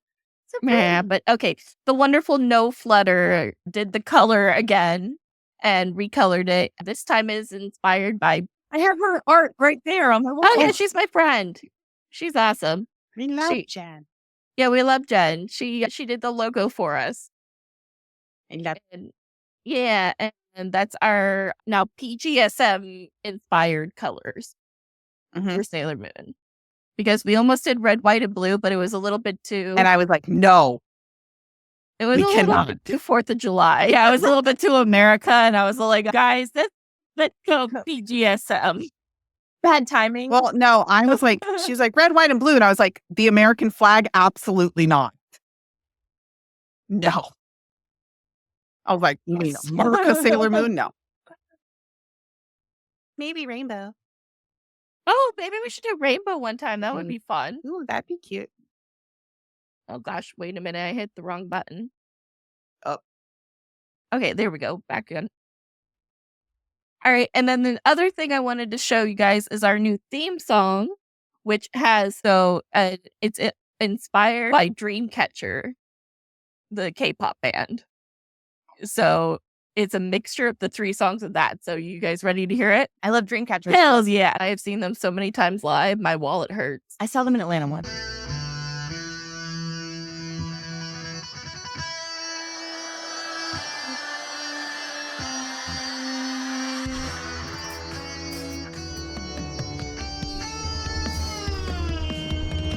Hear it.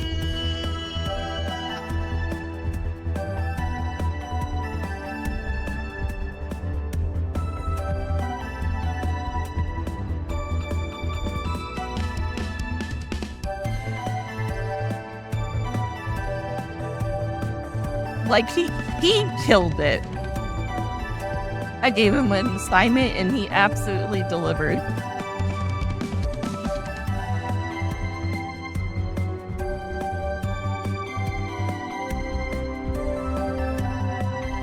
So then, yeah, Power of Love and the style of Dreamcatcher slaps. Isn't it the Soldier also? And the Soldier and Moon I was going to Revenge. say, I was like, wait. I love the Soldier. Yeah, I'm a huge Sarah Muse fan. Yes, we need to do a musical episode. We'll have to have you back. Oh, I'll come back. So Z did a panel on Sailor Moon music, and it was like very late at night. I might have shown up tipsy and like really been a menace the whole time. That sounds like so much fun. And this is the little Soldier for us.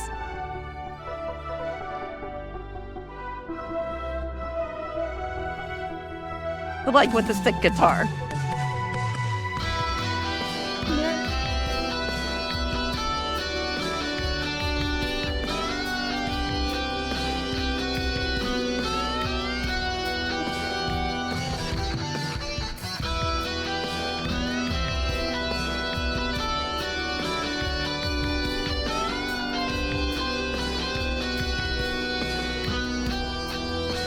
And that is the official Eternal Mooncast theme song. Hey. Yeah, he called it the Soldier Love Revenge Mix. Yay. Ooh. I know, such a good title. Love it. And okay, so with that, and that is all of the stuff. Thank you, Jeremy. I will put your stuff in the description. As always, I've been your host, Michi. You can find my personal socials if I ever remember to put them up on the screen. It'd be great. There we go. You can find my personal socials at MEW21. We appreciate any likes, comments, follows, or however you would like to support our show in your own way. We do read all the comments on YouTube. As a quick reminder, these have just been our personal opinions, and we celebrate all respectful Mooney opinions here. We're working hard on the show to be a place for Moonies to come together and discuss their theories of their love and passion for Sailor Moon. Remember, as Sailor Moon once said, I wasn't always fighting for love and justice. I was fighting for my friends and loved ones. Good night. Bye.